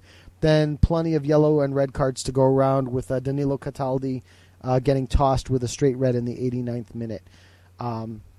Statistical information in this one: shots were 17-8 in favor of Lazio, but 4 for 4 on target between Juventus and Lazio, 4 shots each on target. Juve only holding 41% of the possession, Lazio holding 59%. As much as Juve didn't possess the ball, they they didn't really look like they were threatened much to me by Lazio. And I was pretty impressed with it, knowing that they have such a big match coming up this week against Monaco, that they were able to lock this up as a 2-0 victory, playing guys like Alessandro Matri. Pirlo got some time in on this one. They went with a 3-5-2 formation. Guys like Morata didn't start. Stuaro came in late. Pereira came in late. Overall, I would say it's a good performance for my my black and whites. That's for sure. So, obviously, we have a match of the week coming up. But Mike, I think I have done enough talking. So let's give it back to you, and let's hit the Premier League and MLS. All right, thanks, Joe. The Premier League was all afternoon games on Saturday. West Brom beat Crystal Palace 2-0. Morrison and Gardner for West Brom. Kevin Morales and Everton beat Burnley 1-0. Leicester on goals from Alua and Andy King beat Swansea 2-0. And Stoke beat Southampton 2-1 on goals from Doof and Charlie Adam. Charlie Adam with a crazy goal. Mm-hmm. And Morgan Schneiderlin for Southampton. I'll just quickly mention the FA Cup result. Arsenal beat Reading 2-1. Sanchez with both goals for Arsenal and McCleary for Reading. Our game of the week, which I will talk about at the end. So we'll move to Sunday now. It was Manchester City 2-0 over West Ham. Collins' own goal for West Ham and Sergio Aguero, of course, for Manchester City. Mm-hmm. Aston Villa upset Liverpool 2-1. Benteke and Delph for Aston Villa. And for Liverpool, it was Coutinho. Tottenham beat Newcastle 3-1. Chadley, Eriksson, and Harry Kane again for Tottenham. And Colback for Newcastle. The other games were either suspended due to FA Cup draws. So that was it for the Premier League games this weekend. The table is as such. In first place is Chelsea by 10 over second place Arsenal. In third place is Manchester United on 65 points. In fourth place is Manchester City on 64 points. And just outside of the Champions League spots, it's Liverpool in fifth on 57, tied with Tottenham in sixth on 57, and 1 point behind them is the ever-surprising Southampton on 56 points, propping up the bottom of the table in what has now really become a real relegation battle. At this point, I don't think you could say any team is relegated yet. It's Burnley in 20th on 26 points. Queen's Park Rangers also on 26 points in 19th.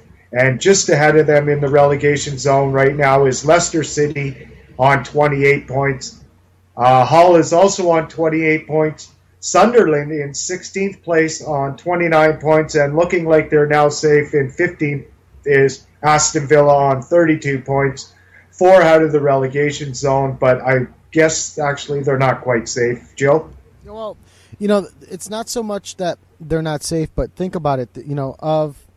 Of Leicester, Hull, and Sunderland, they're going to have to leapfrog those 3 teams to get into that last spot. So, I guess the reason I said that, Joe, is because I just noticed that those 3 teams you mentioned all have a game in hand.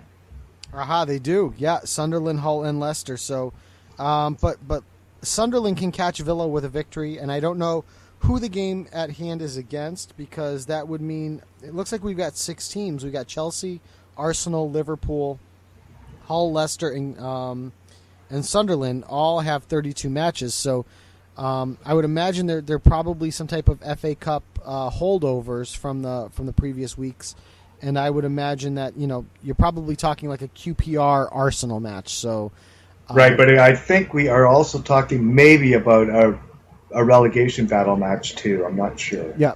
So we'll have to take a look at the schedules and see who it's possibly going to be. Sunderland has Stoke this weekend.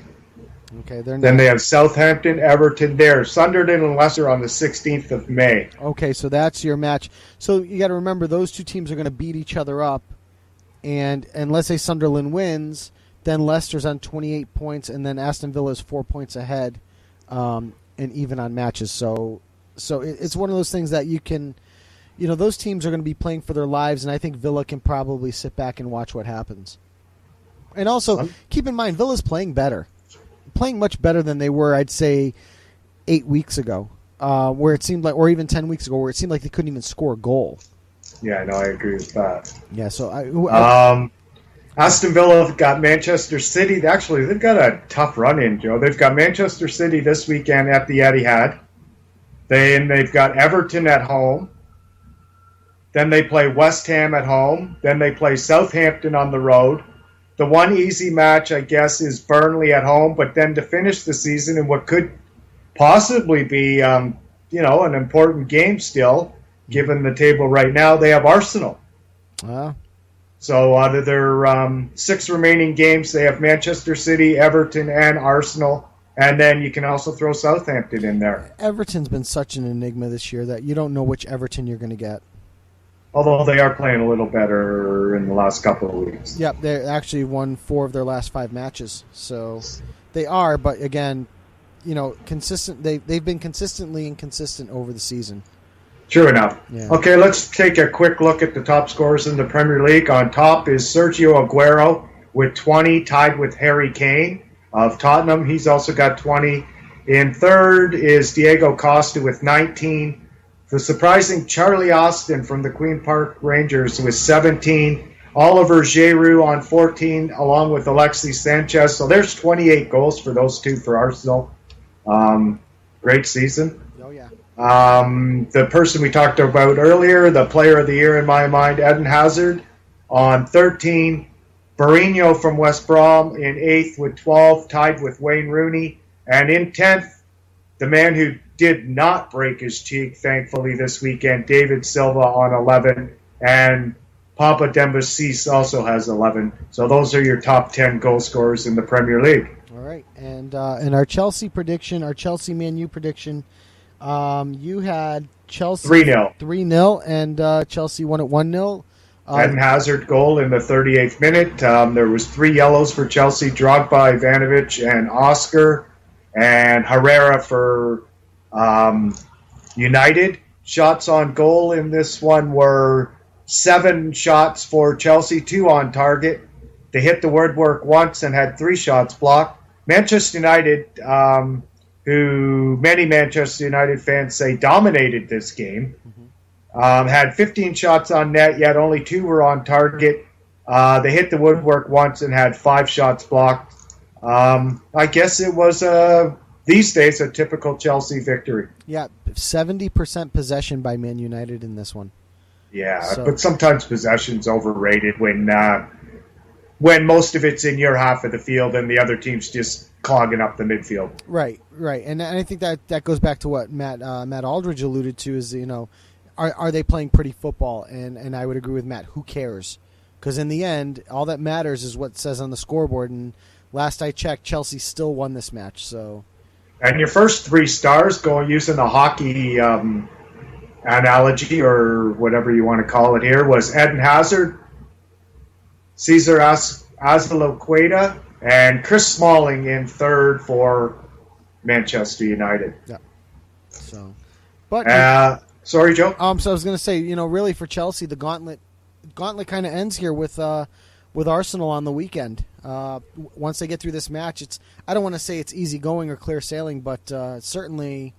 I think that's our match of the week, isn't it? Yeah, it is. So okay. I guess we'll talk about that in a second here. We're almost there. Yeah, I was going to say I don't want to dive into it too much. So, but we're Chelsea heavy this week, that's for sure. Yeah, so. Great. Why don't you take us across the pond and let's hit up what happened in MLS this week. All right, and MLS this week started on Thursday night, an unusual Thursday night fixture with New York FC and the Philadelphia Union drawing 1-1. Belushi for NYC and CJ Sapong, he of the Halloween mask for Philadelphia, 1-1. I guess Sapong is carrying a facial injury. Broken nose, I believe it was.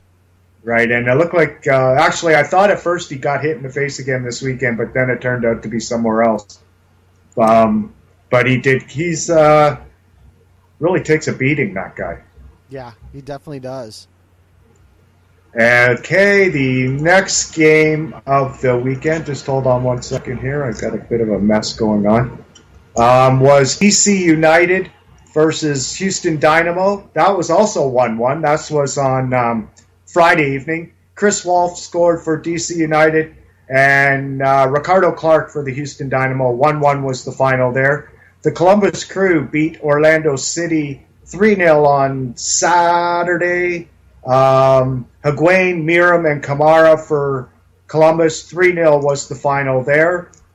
FC Dallas, in a 3-hour lightning delay, beat the Toronto FC 3-2. It was Castillo with 2 goals, and the always scoring Blas Perez with a goal for the Dallas, and Giovinco with 2 goals. Joe, what do you think about MLS delaying that game for 3 hours from a fan's perspective? They should have abandoned the match and played it the next day. It's not safe to keep the fans in the area.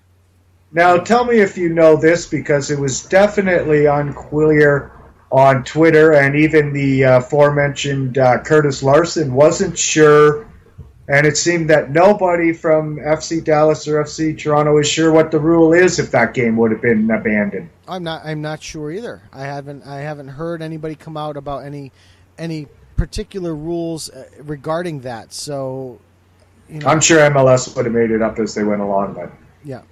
So and maybe we'll get some kind of clarification from the MLS offices sometime over the week. Yeah, that'd be good. Okay, Colorado lost to the Seattle Sounders 3-1. Colorado goal Torres. Lamar Nago with 2 for Seattle, and Obafemi Martins with 1 for Seattle. 3-1 was the final, Seattle winning. Real Salt Lake and Vancouver was our game of the week. I had Real Salt Lake winning 1-0. I can't remember what you and Rob predicted, Joe. We both had 1-1 draws. Okay, so I guess we were all wrong, and it was Darren Maddox with the late goal for Vancouver to win this one. 1-0, so Vancouver off to a very hot start. And I guess we'll be talking about them in our match of the week coming up shortly. The LA Galaxy beat Sporting Kansas City 2-1. I guess we mentioned Omar Gonzalez earlier. He got a goal, and so did Hušidik. And it was Christian Nemeth for Sporting Kansas City, 2-1 Galaxy final. Okay. The next game was Philadelphia 1, the New England Revolution 2. It was Medina for Philadelphia, Bunbury and Charlie Davies for the New England Revolution. And the final game, what we talked about a little earlier, and it was a pretty boring game, Joe. You agree? I agree 100%. It was New York FC 0, Portland Timbers 1, and it was Asparilla who scored for the Timber, and that was about the only real action of that game. Do you blame the field for some of this, Joe? Yeah, one thing to me, and I know we're going to have Ian Joy on here in a couple of weeks, and he's been doing the MLS matches for Yes Network. I know he's going to be joining us within the next couple of weeks. But, every time I watch that match, and I haven't been to the new Yankee Stadium, so I don't know, but it just looks so cramped in the midfield that it just looks to me like the field is just probably about 8 yards too short and about 5 yards too narrow. And it just looks like a real compact pitch comparatively to some of the other pitches. And especially when you see the corners, when they're doing the corner kicks, it looks like it's like, little chip I don't know. It's right there, though. Yeah, it does. It really Even really I does. could kick it into the box, I guess is what I'm saying at that Yeah. field. I can't kick a soccer ball. Yeah, no. I can, although not nearly as well as I used to. But, it looks to me like the pitch is small. And, we'll have to get some more clarification on that as to what the size of the pitch is. Maybe when we have Ian on in a couple weeks, we can talk about it. The only other thing I do want to go touch a base on really quickly, and I don't know if you have any stats on this, Mike, and that was the injury that was suffered by, I forget his first name here, Taylor, number 99 for NYCFC. I read something last night, and they still, it was from NYFC itself, and it said that they were still just holding out best prayers for him. So I don't think as of last night they knew. There could have been some today that I haven't seen yet. Yeah, Tony Taylor, it was in, I think, the 35th minute.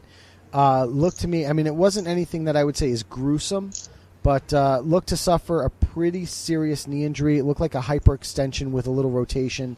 And from my medical background, that looks to me like an ACL with a meniscus tear involved in there as well. And so we're wishing him the best. It was a non-contact injury completely, but certainly sad to see. It looked like he was having a decent game too, right up to that point. So, and he's a guy that's been fighting injuries, historically in his career. So hopefully we wish him the best and a speedy recovery. Memories of Kyle Porter a couple of weeks ago for Montreal, or even a guy like Stu Holden, for the U.S. men's national team, who's constantly ripping up his knees, and Giuseppe Rossi for Fiorentina and the Italian national team. Guys that seem like every time they get healed up, they get back on the pitch and they're off again. So, hopefully, we hope for the best for them. So, sorry to cut you off there on that. No problem. A quick look at the tables in the East sees the New York Red Bulls, DC United, and New England Revolution all on top with 11 points, although the Red Bulls hold 2 games in hand on the Revolution and 1 game on DC United. In 4th place is the Columbus Crew, tied with Orlando City on 8 points, the Crew holding 1 game in hand. The Chicago Fire holding down the last playoff spot for now with 6 points, tied with New York City FC on 6 points, but Chicago with 2 games in hand. Philadelphia Union have played 8 games, and they're in 8th place on 6 points. Toronto FC is next to last in 9th place in the East with 3 points. And the Montreal Impact are the bottom dwellers, have only played 4 games, though, and they're on 2 points. So they have quite a few games in hand on quite a few of the teams. Whether they can turn them into victories or not, we'll see. But they might not be on the bottom in a couple of weeks. In the West, we got the Vancouver Whitecaps in first place on 16 points. The Whitecaps have played 8 games, have won 5, drawn 1, and lost 2. FC Dallas in second place on 13 points. The Galaxy in third on 11, followed by the Sounders in 10th. Houston, Seattle, and Real Salt Lake, also Portland and Kansas City, all tied on 9 points. So 5th to 9th is all tied on 9 points, just separated by games in hand at this point. And the bottom of the table, 10th place, the Colorado Rapids on 6 points. I don't think anyone's surprised to see Colorado at the bottom. No. Also want to add, there's only one unbeaten side left in MLS, and that's the New York Red Bull. Right. 3 wins, 2 draws. I guess it's also fair to mention they played the least amount of games, too, at this point. No, so Montreal. Montreal's 4 matches. Oh, 4, sorry. So, yeah. No, but a great... I don't want to say I believe in the Red Bull completely yet, but definitely a great start for them. I agree. They've certainly gotten off to a good start. Obviously opening with a draw against Sporting KC, who seems like they play them every week. But beating DC United, they've beaten the Columbus Crew on the road, which is a tough place to go into Columbus and win. And then obviously this week, 2-0 at home to the San Jose Earthquakes. Certainly another tough match as San Jose, up until that point, 3 wins, 4 losses, but they seem to have been playing okay. They had just come off a 1-0 victory over the Vancouver Whitecaps, who were leading the Western Conference. So, and actually leading the MLS. Yeah, on 16 points. So it's tough to say. We're still early into this thing. Obviously it is hard to believe though that a couple of teams have already played 8 games, isn't it? Yeah, we've already Vancouver with 8, Philly with 8. It is hard to believe. It seems like it just started. And then you look at a team like the Montreal Impact have only played 4 matches so far. Right, and I guess I think them and Toronto have had 2 off weeks so far. Yes, Toronto's on 5 matches so far, but Toronto, starting out on fire with the 3-1 victory over Vancouver, and then they've lost every match since. Right, and Orlando this weekend, and then I think it's Philadelphia after that. So if they can, even grab 4. I'd like to see 6, but if they grab 4 out of those 2 games, I guess the 7-game road trip to start the season would at least go to mediocre from terrible.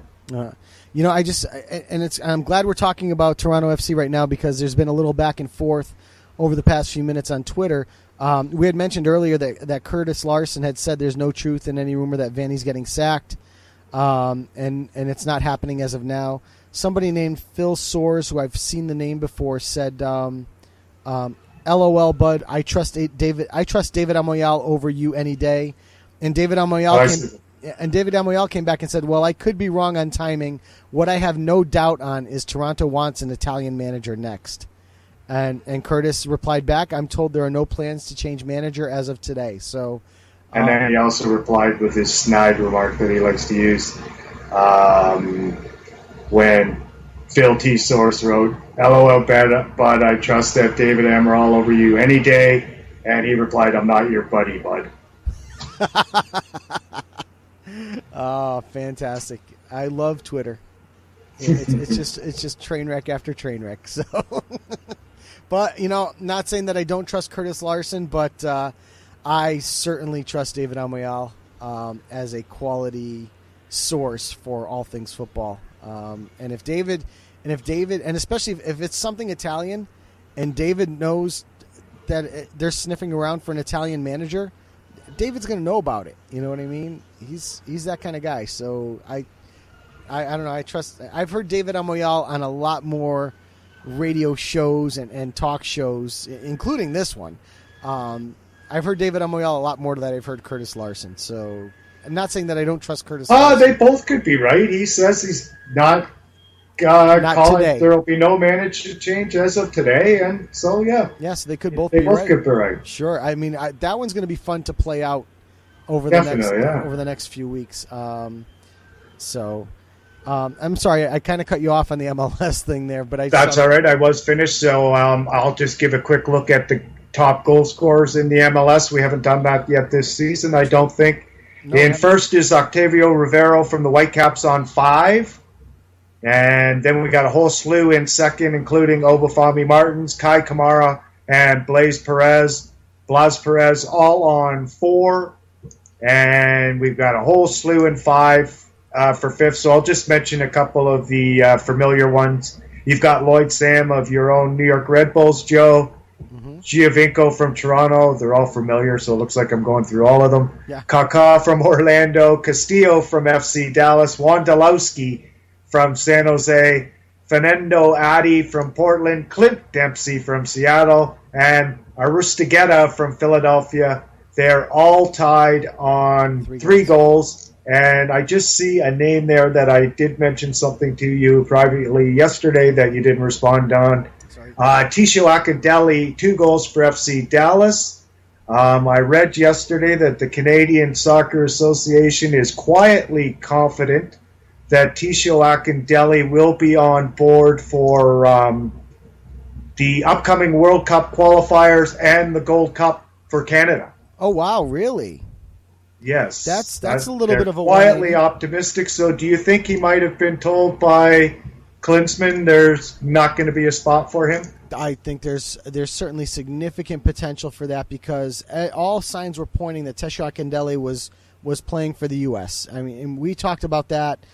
Mike, what do you say, about 6-8 weeks ago, maybe even a little bit longer than that? It was just after Christmas. Just after Christmas. We've talked about it more than that. We also talked about it when our 17-year-old buddy, his name's escaping me right now, the Canadian. Oh, yes. Oh, my goodness. I feel bad now.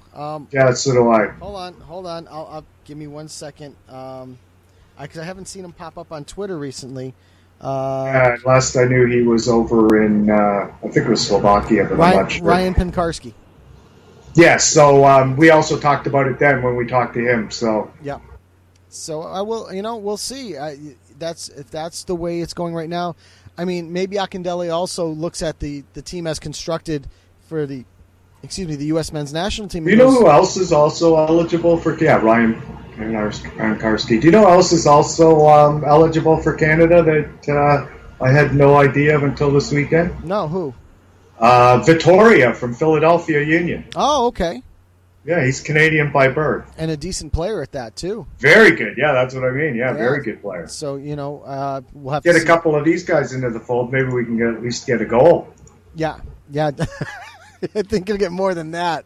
And defend against 2 or 3. The key would be defend against them. And you got Dwayne De Rosario there for the Canadian national team, so that Yeah, he's out of club though. Yeah, he's out of club, but he's still a decent player. I'm sure he's going to be a hired gun for whoever can bring him in quickly, and it's certainly going to be a guy that's fit. Speaking of hired guns, you follow the New England Patriots or New England Revolution a little bit, right? I do, even though you hate them. Yep. Chris Tierney. What's your take on him? He's a decent player. He's not playing, obviously, and they're pretty deep there in the midfield. Defense, right? He's a right back. You're right. I'm sorry. Yes. So they're pretty deep there. Do you not see a team like Toronto should maybe come in for someone like that, considering how shallow we are? Like, how long can they let an asset like that sit on the bench and only use him, peripherally? Yeah, I think the key there is also more focused on Toronto FC. The fact that their back line has been such a shambles. They got Perquis back this weekend.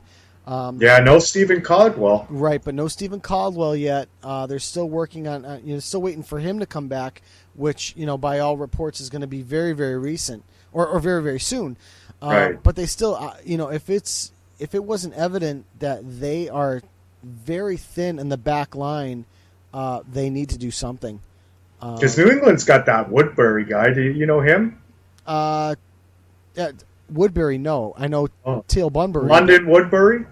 Okay. Yeah, I think he's maybe 19 or 20, but man, he played this weekend. He was amazing. He did look They good. have New England really Jeremy Hall, who came from Toronto, unfortunately.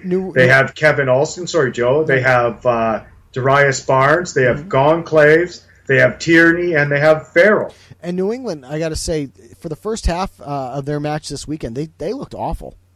Yeah, they all for about the first 10 games. For the last 2 or 3 years, they've been pretty inconsistent. Then they seem to turn it on. I think there's a lot of veterans on this team who might they take a little while to get in the groove, I think. Yeah, and they also started, correct me if I'm wrong, they started with Jermaine Jones at center back this weekend, right?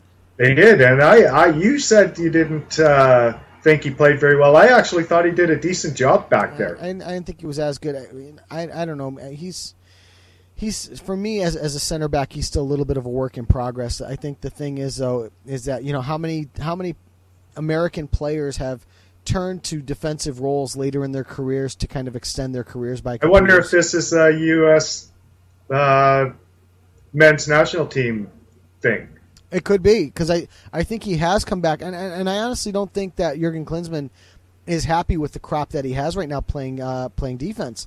Matt Biesler has been pretty good, but Omar Gonzalez, we had talked about him a little earlier, very prone to error time and time again. So I don't think a mistake a game, basically. Yeah, so no one has really much faith in him, and I think they're looking at Jermaine Jones back there, plus the European kids that are out there right now, guys like and their names are just like John Brooks. And a couple of others are just a little on the younger side. I actually heard Tony Miola talking about this on Counterattack on SiriusXM last week, where there's always been a baton passing, especially on the back line. Okay, going back from Paul Caligiuri, Jeff Agus, Carlos Bocanegra, Eddie Pope. There have been so many names that have kind of passed a baton time and time again, and it seems like this time there's no baton. There's no one that is worthy of accepting that baton, coming back off of Bocanegra and his recent retirement. So I think right now they're scrambling at a position that historically for the U.S. men's national team has been a position of strength. That back line has always been very, very solid. Tell me what nationality Moises Hernandez is. I don't know. I don't know. Because he's a heck of a defender. I can't... If he's American, I don't know why he's never had a call-up. Right, yeah. Do you know him? The name's ringing a bell. Moises Hernandez, I just can't... FC Dallas. Okay, so I haven't had a chance to watch Dallas yet this year.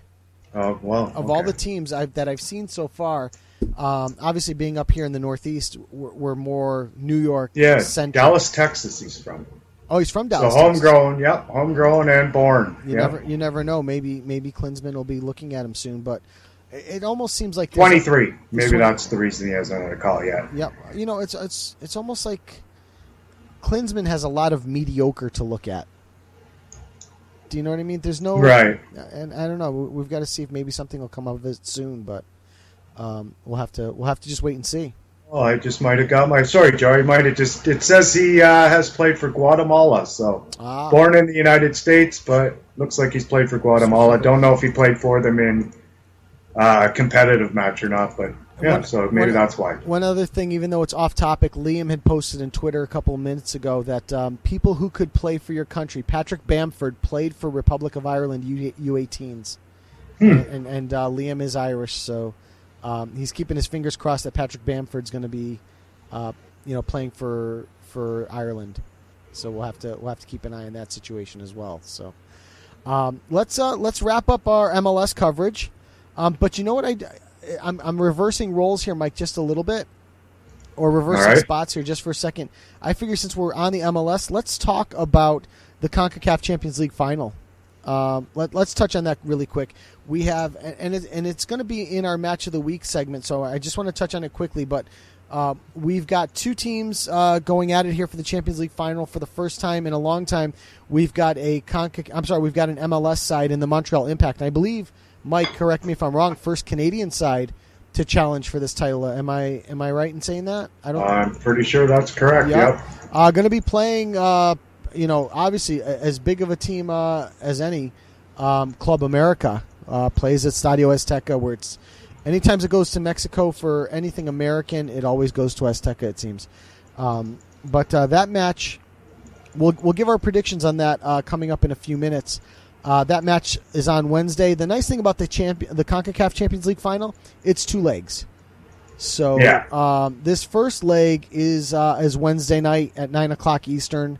And going to be played at Azteca, and then the following week, I believe is also Wednesday at 8:00 in Montreal. So, just real quick, what are your thoughts on Montreal having the second home leg instead of the second road leg? Do you like that option? I guess it all depends on the result in the road leg, but it certainly hasn't hurt the ticket sales for Montreal, as they've already sold well over 45,000 seats for that game. Yeah, so it should be a big crowd for them. Huge, yeah. A couple of players to watch on Club America, according to this article from MLS. One that many U.S. men's national team fans will recognize is Oribe Peralta. He's 31-year-old striker who has been playing for Club America, Liga MX, but he's also a member of the Mexican national team, playing striker for them as well. He's a regular for the national team. Over the last 2 years, has started all 4 games for Mexico in the World Cup, and he scored against Cameroon in the previous World Cup in Brazil. So certainly a player to watch. Ruben Sambueza is also another name that many will recognize off the America roster. I believe Sambueza had played in the MLS at one time, but he started his career with River Plate down in Argentina and then moved on to Club MX. So another solid midfielder playing for Club America. And then our last name that we want to mention is Ventura Alvarado. He's a Mexican-American. And received his first call-up to the U.S. national team in March and appeared against Denmark and Switzerland over the past FIFA window. So here's a guy that is a center back, and he can also play right back. And he was he became a regular in America's starting 11 during the season, but an American product there. And he's going to be suspended for the first leg due to yellow card accumulation. So you won't get to see him until the second leg of the tournament. So. Excited to definitely watch this. Excited for the MLS sides that can possibly make a little noise and maybe steal this title away from Mexico, who has really had their run of play in it. And any thoughts you want to add to that before we start making predictions on those sides? Yeah, I got a couple of things. I think one player that I didn't hear you mention, Joe, was Dario Benedetto. I did not mention him. Benedetto. He scored 4 goals in 32 minutes against Herediano in the semifinal. Right, where they needed a big victory because they were coming in off a 3-0 loss at Herediano, and then managed to put together a 6-0 victory at Azteca. One thing that Montreal has had a lot of problems with, especially lately, is set pieces, and they've conceded 3 goals on set pieces in the last week. Wow. So that's a big problem coming into this game, and aforementioned Dario Benedetto, who scored those 4 goals, one of them was a set piece. So Montreal's really going to have to look out for him. Montreal's coming into this game out of form in defense. They've shipped 7 goals in their last 2 games. One of them was the Champions League game against Alajuelense, and they shipped 3 more against the Dynamo in the MLS. Club America's coming into this game on form.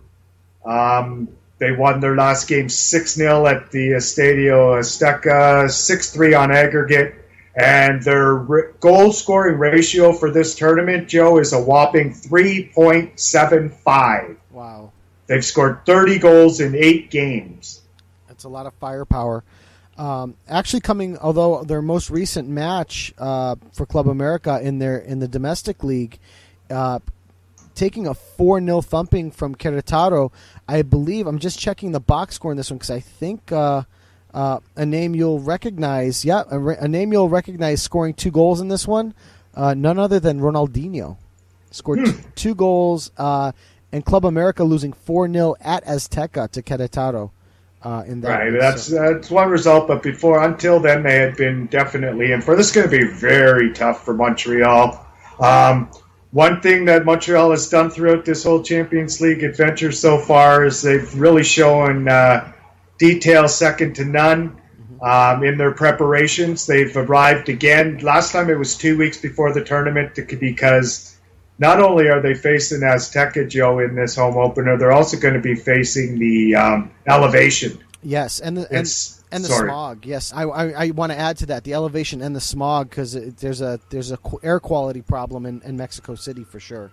Right, so they're going to be playing 7,500 feet above sea level, which is obviously far higher than sea level in Montreal. Mm-hmm. But the first time they came when they played Pachuca,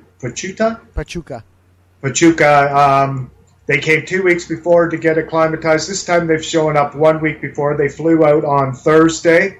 They brought their own chef with them who will make everything for them. I guess they use the diet to optimize performance and recuperation. So I guess in that respect, they've done everything they can. Whether a week's enough time, we'll find out. But they're definitely going to be in tough here in the first leg of this. And I guess we can move to our predictions right now, segue to that. I would think if they could get out of here 1-0, maybe even 2-0, but no more than that. They'll still be in good shape coming back to Montreal, I think. All right, so you're putting a 2-0 loss on this one? Well, I'm going to say 1-0, but I will tell you I also simulated it. Okay, before you give me the simulation, I'm gonna put a 3-1 loss on this one. So it's over. Well, no, because I think they could come back to Montreal with the pro crowd and take a 2-0 victory. And then obviously you're dealing with away goals at that point. So I think it's a possibility. I don't think it's over, but I think it's a lot tougher to go into Mexico City, to go into Azteca with 100,000 people in the building and put together a 1-0 loss. Do you know what I mean? Right. I think 1 or 2-0 is Montreal still comes out good. So I guess 3-1. Actually, that's better than coming out 2-0, I guess.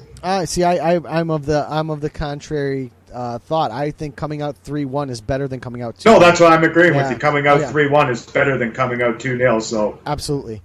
If they lose, I guess I would rather they lost by your score. Yeah, I hear you. So what did the simulator say? 1-1. Wow. A 1-1 draw in that match is an enormous victory for Montreal. Oh, that'd be huge. Yeah, that's why I'm still, I guess, going with Club America 1 or 2-0, but FIFA says 1-1. That's fine by me. We'll take that from FIFA's mouth to God's ears, I guess. And FIFA's pretty close to the mark. They've done pretty well. Yeah, it's definitely about 54-55%. Yep. So they're it's not a bad. That's money. That is money. If you're a gambler, you win. Yeah. So 52%, I think. So you need to break even. All right. So let's go over to our Champions League fixtures. All right. Okay. So obviously last week our scores on Tuesday, and I'll compare them to our predictions. If I'll just give me 1 second to call up the predictions page here. Last week we had said that let's start with Atletico Madrid. That match played to a 0-0 draw. I had it as a 2-1 Real Madrid victory. Mike, you and Rob had it as a 2-1 Atletico victory. Just looking at this one quickly, and obviously we're going to put a number on this one for next week. Going to the Bernabeu, we know the history. Real Madrid has not beaten Atletico Madrid. I think it now is in 9 matches, something like that. So I guess if we're going to put a number on this one, I guess we're kind of mixing up our predictions and our coverage of the tournament. I'm just going to put a winner on the game. Okay, you want to put a winner? Yeah. Or on, I guess, the series or whatever you want to call it. Okay, that's fine. So which game are we doing first? Real Madrid Atletico? Yeah, let's do Real Madrid Atletico.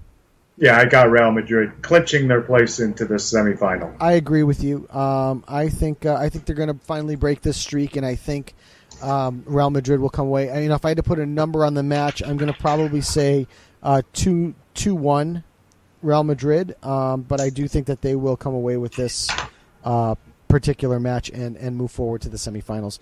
So the next one, which and again, I apologize. I want to give these matches. I believe those matches are going to be on Wednesday. Real Madrid, Atletico Madrid, Wednesday at 2:45. Wednesday also we'll see Juventus playing Monaco. Now, going to Monaco, Juve going in with a 1-0 lead at this point. I'm going to be a homer, and I'm going to take Juventus to move through. I think they'll easily take this one home with a 0-0 or 1-1 draw. So I'm going to predict a draw in the match, but I do think Juventus is gonna move on in this one. So I'll go 1-1. Mike, what are your thoughts on this one? I think the Juventus gets the job done and secures their spot into the last 4.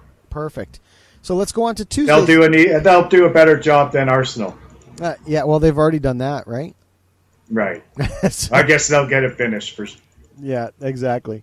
Let's move on to Tuesday's matches coming up tomorrow at 2:45. Let's take, I think, what is the easy one first, and that is the PSG Barcelona second leg going to the Nou Camp to finish this one out. Barca is currently leading 3-1 on this one on aggregate. 3 away goals for Barca against a depleted Paris Saint-Germain team. Now, granted, PSG was able to pull off, what many would consider a big upset, going to Stamford Bridge and getting what they needed against Chelsea to move into this position. But I don't see it against Barca. I'm taking Barca to win this match and go through. I would say Barca 2-0, and I think they move through. How about you?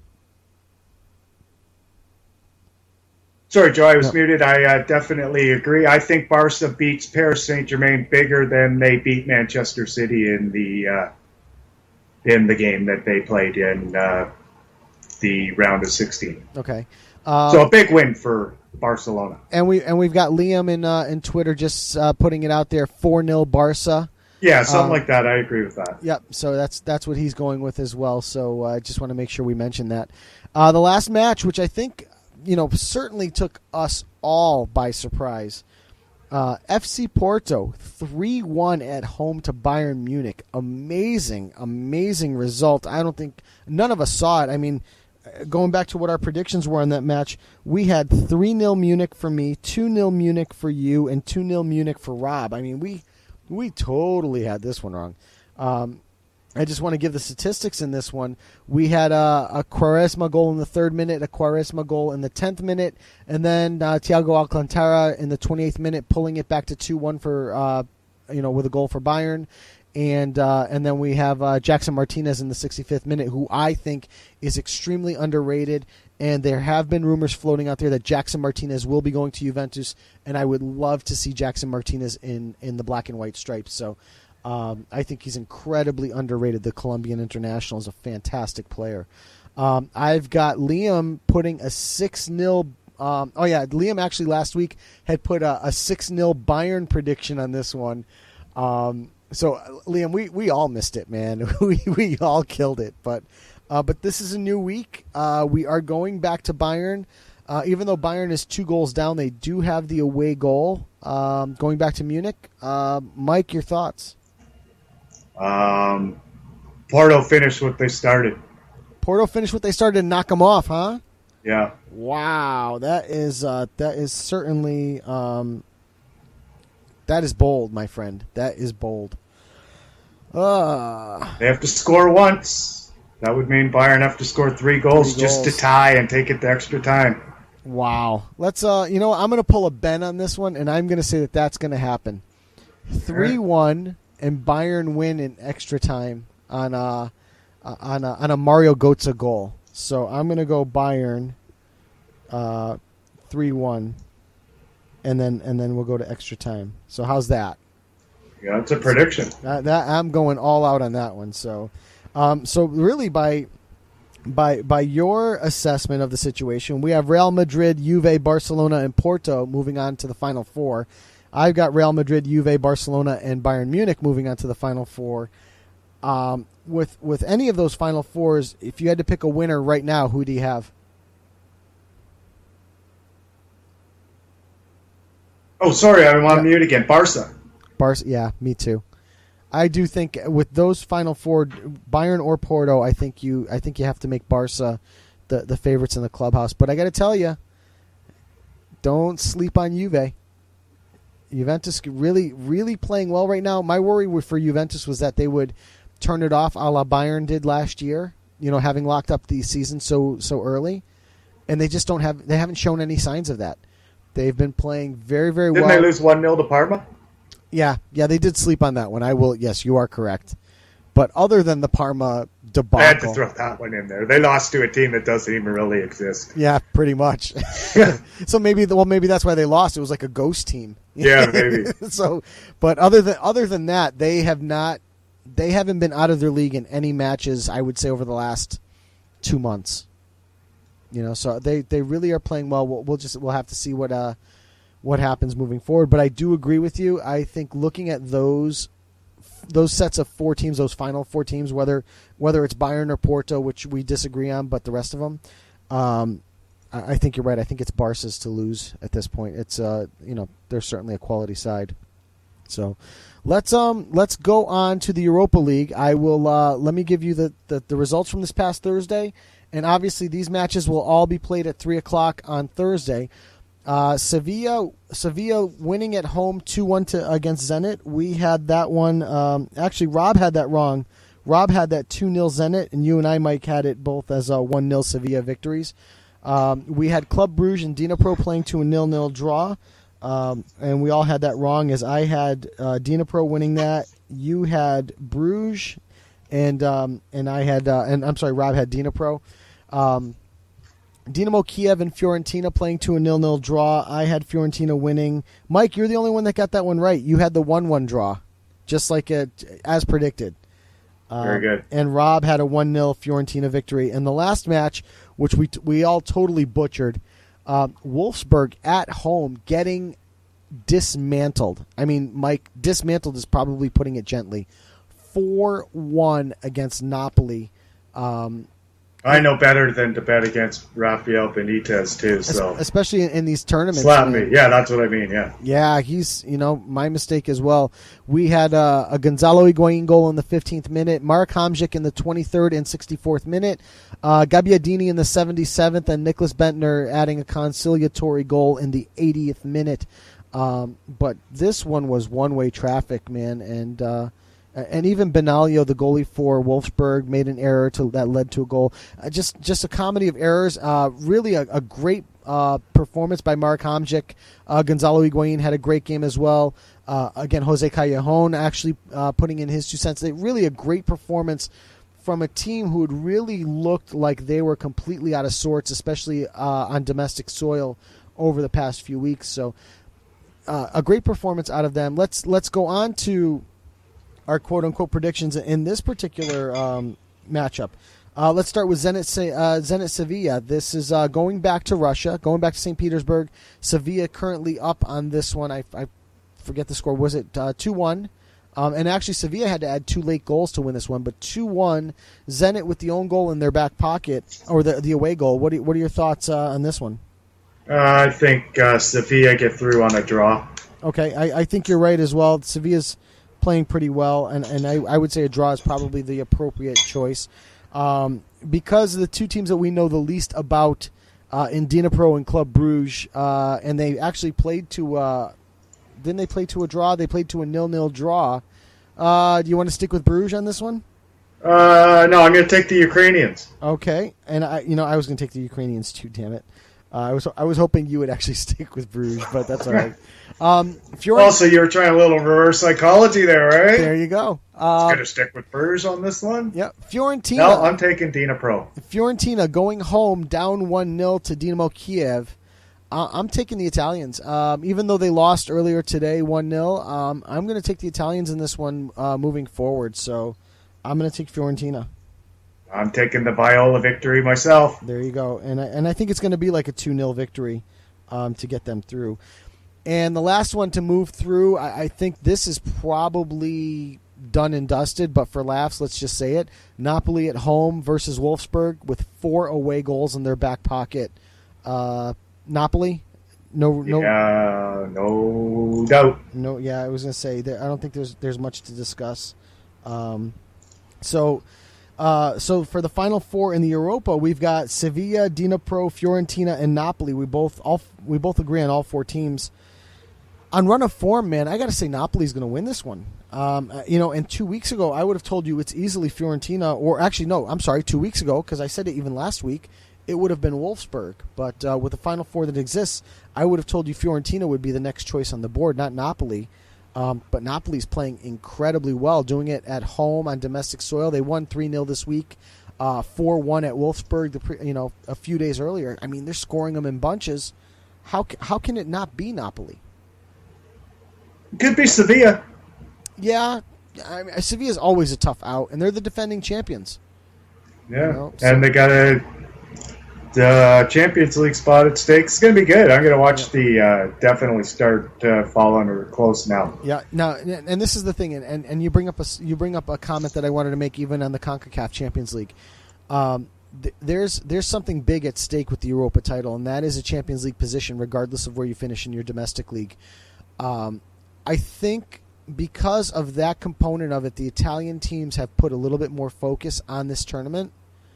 And because of that, you're seeing more Italian teams move through. We've got 2 Italian teams in the semifinals at that point if things hold to our predicted form. We've got 3 Italian teams in the final 16 of all European competitions. That's only matched by Spain and with Sevilla, Real Madrid, and Barcelona.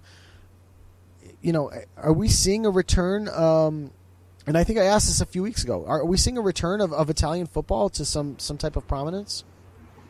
Or you think they're still a little too? No, well, definitely Juventus is up in the top tier. I think we're seeing they're in the tier 2 teams, which isn't no disrespect. Yeah, they're definitely moving up. Yeah, I think, like I said, I think the key is the fact that these quote unquote tier 2 teams like the Fiorentinas, like the Napolis, like the Romas, the Sampdorias of the world. Those are. I'd like to see Southampton in there next year. Let's see what they would do. I think that if they put their heads to it, I think there'd be a nice little focus out of them.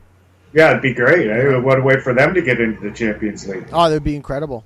It'd be incredible to see that. So, all right. So let's move on to our league predictions that we've got coming up for this week. Let's start it out with La Liga with Espanyol Barcelona. This is a Catalan derby, and I'm gonna just write their names down here real quick. And I think for this one, I'm going to take over Rob's role. I'm going to take Barca in this one, although this is not going to be an easy one. But I'm going to take a 2-0 Barcelona victory. I don't know. Let me know if you've simulated any of these. Not this one. This game's that Saturday at 10 a.m., Joe. Yes, it is. I'm going to take Barcelona 1-0. Okay. So let's move on to Ligue 1. And on Saturday at 2 p.m., our match of the week, which is another relegation battle in this one. Evian Bastia on this one. I just want to go into my show notes here quickly so I can give you a little bit more information, because we normally with the relegated sides we don't have too much coverage on them. They're being led right now. Evian's being led by Was with 8 goals and CO for Bastia with 5 goals. Most recent run of form, Bastia is losers of 4 of their last 6. And Evian is losers of 3 of their last 6. Currently, Bastia and Evian both tied on points on 37 points each. Evian and Bastia both just sitting outside the relegation zone on 37 points each. So on this one, just based on most recent run of form, I'm going to take Evian in this one. And I think for this one, in terms of a predicted score, again, Saturday at 2 p.m., I'm going to take Evian 1-0 in this one. That's what I have, Joe. That's what you have as well. So let me just write that down quickly. And Bastia. Okay, so our next match is going to be in the Bundesliga, and this is a Sunday tilt at 11:30 a.m. It is Borussia Mönchengladbach at home to Wolfsburg. And, with Wolfsburg, the way they've been playing lately, you saw the horrible performance in the Europa League. You saw them just, eke out a late draw against Schalke in the domestic league over the weekend. In the last run of form between these two teams, we've had most recently them play to a 0-0 draw back in. Most recently Wolfsburg 1-0 back in November at home. We had also Wolfsburg beating them 3-1 late last season, and Mönchengladbach drawing 2-2. And the earlier tilt in 2013. So, names we've talked about all season long. Hermann, 10 goals for Borussia Mönchengladbach. Max Kruse leading the way with 8 assists for Gladbach. Bas Dost with 13 goals. And Kevin De Bruyne with 17 assists for Wolfsburg. I'm going to say Wolfsburg in this one. You know what? I'm going to take Wolfsburg to win this one. And it's going to be a close one, but I'm going to say 1-0 for Wolfsburg in this one. I have a feeling like they're just going to get off this semi lousy run and do something with this match this weekend. What do you think? I got 1-1, Joe. 1-1? Okay, perfect. Yeah, boring. 1-1. No, not so boring. No, boring prediction, I mean. Oh, okay, gotcha. So next match we're going to go to in Italy is Napoli Sampdoria. And for this particular matchup, we're looking at the fourth place team versus the fifth place team, separated right now by 3 points, both holding Europa League spots. Napoli playing, I think, incredibly well. They beat Fiorentina 3-0. They beat Cagliari over the weekend 3-0. They obviously dismantled Wolfsburg in Germany 4-1, as we just mentioned a few minutes ago. Coming home to play this one, I don't see them losing. Samp is not exactly playing poorly, but they haven't won in their last 3 with losses 3 weeks ago to Fiorentina 2-0, and then subsequent draws against Milan 1-1 and Cesena 0-0. So I'm going to take Napoli in this one, and I'm going to take Napoli 2-0. I got the aforementioned 1-1 again, Joe. 1-1 again, all right. That's Sunday at 2:45, right? That is Sunday at 2:45. That is correct. Let's head over to England, which we're going to talk about a match being played Sunday at 11 a.m.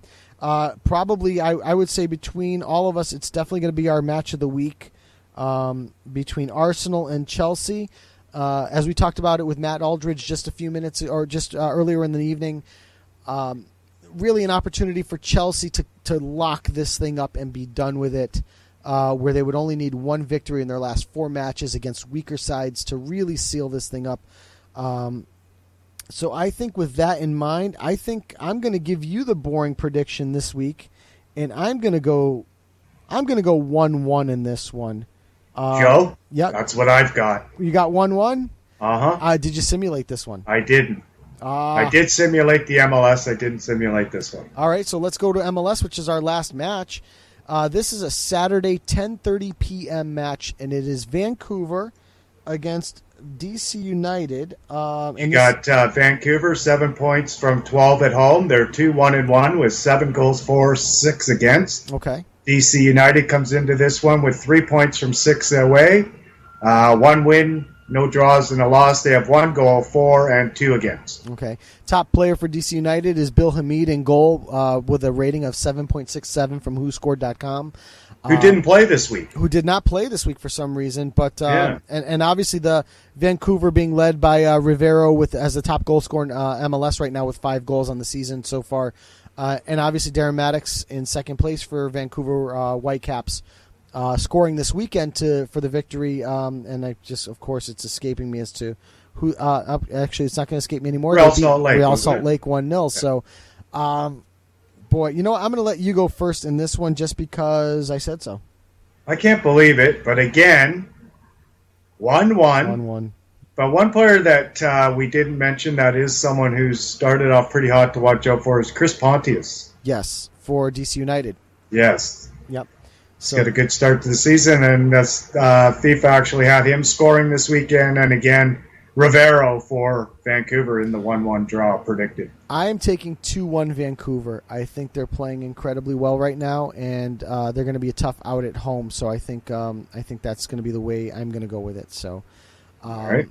But let's go back. All we've got left, Mike, is our trivia answer, which I of course am stumped on. I do have one victor written down here, but all 3 of them. I'm sure I do. All right.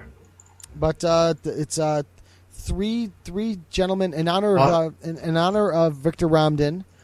Yes, I'll read the question again for us, Joe. Just let me get to it. It was, which 3 victors have scored or assisted in the Premier League this season? And this was a tribute to our friend, yep. Victor Ramden. Yep. And that's the question. So which 3 victors have scored or assisted in the Premier League this season? Okay, obviously Victor Moses is the easy one.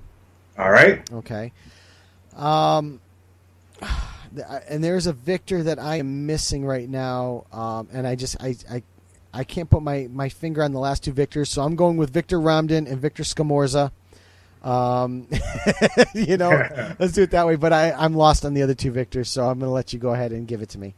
All right, what if I told you one of them was Southampton's Victor Wanyama? Oh, my God. That would bother you, obviously. Yes, that would definitely bother me. I can't believe Victor Wanyama. I can't believe I missed him.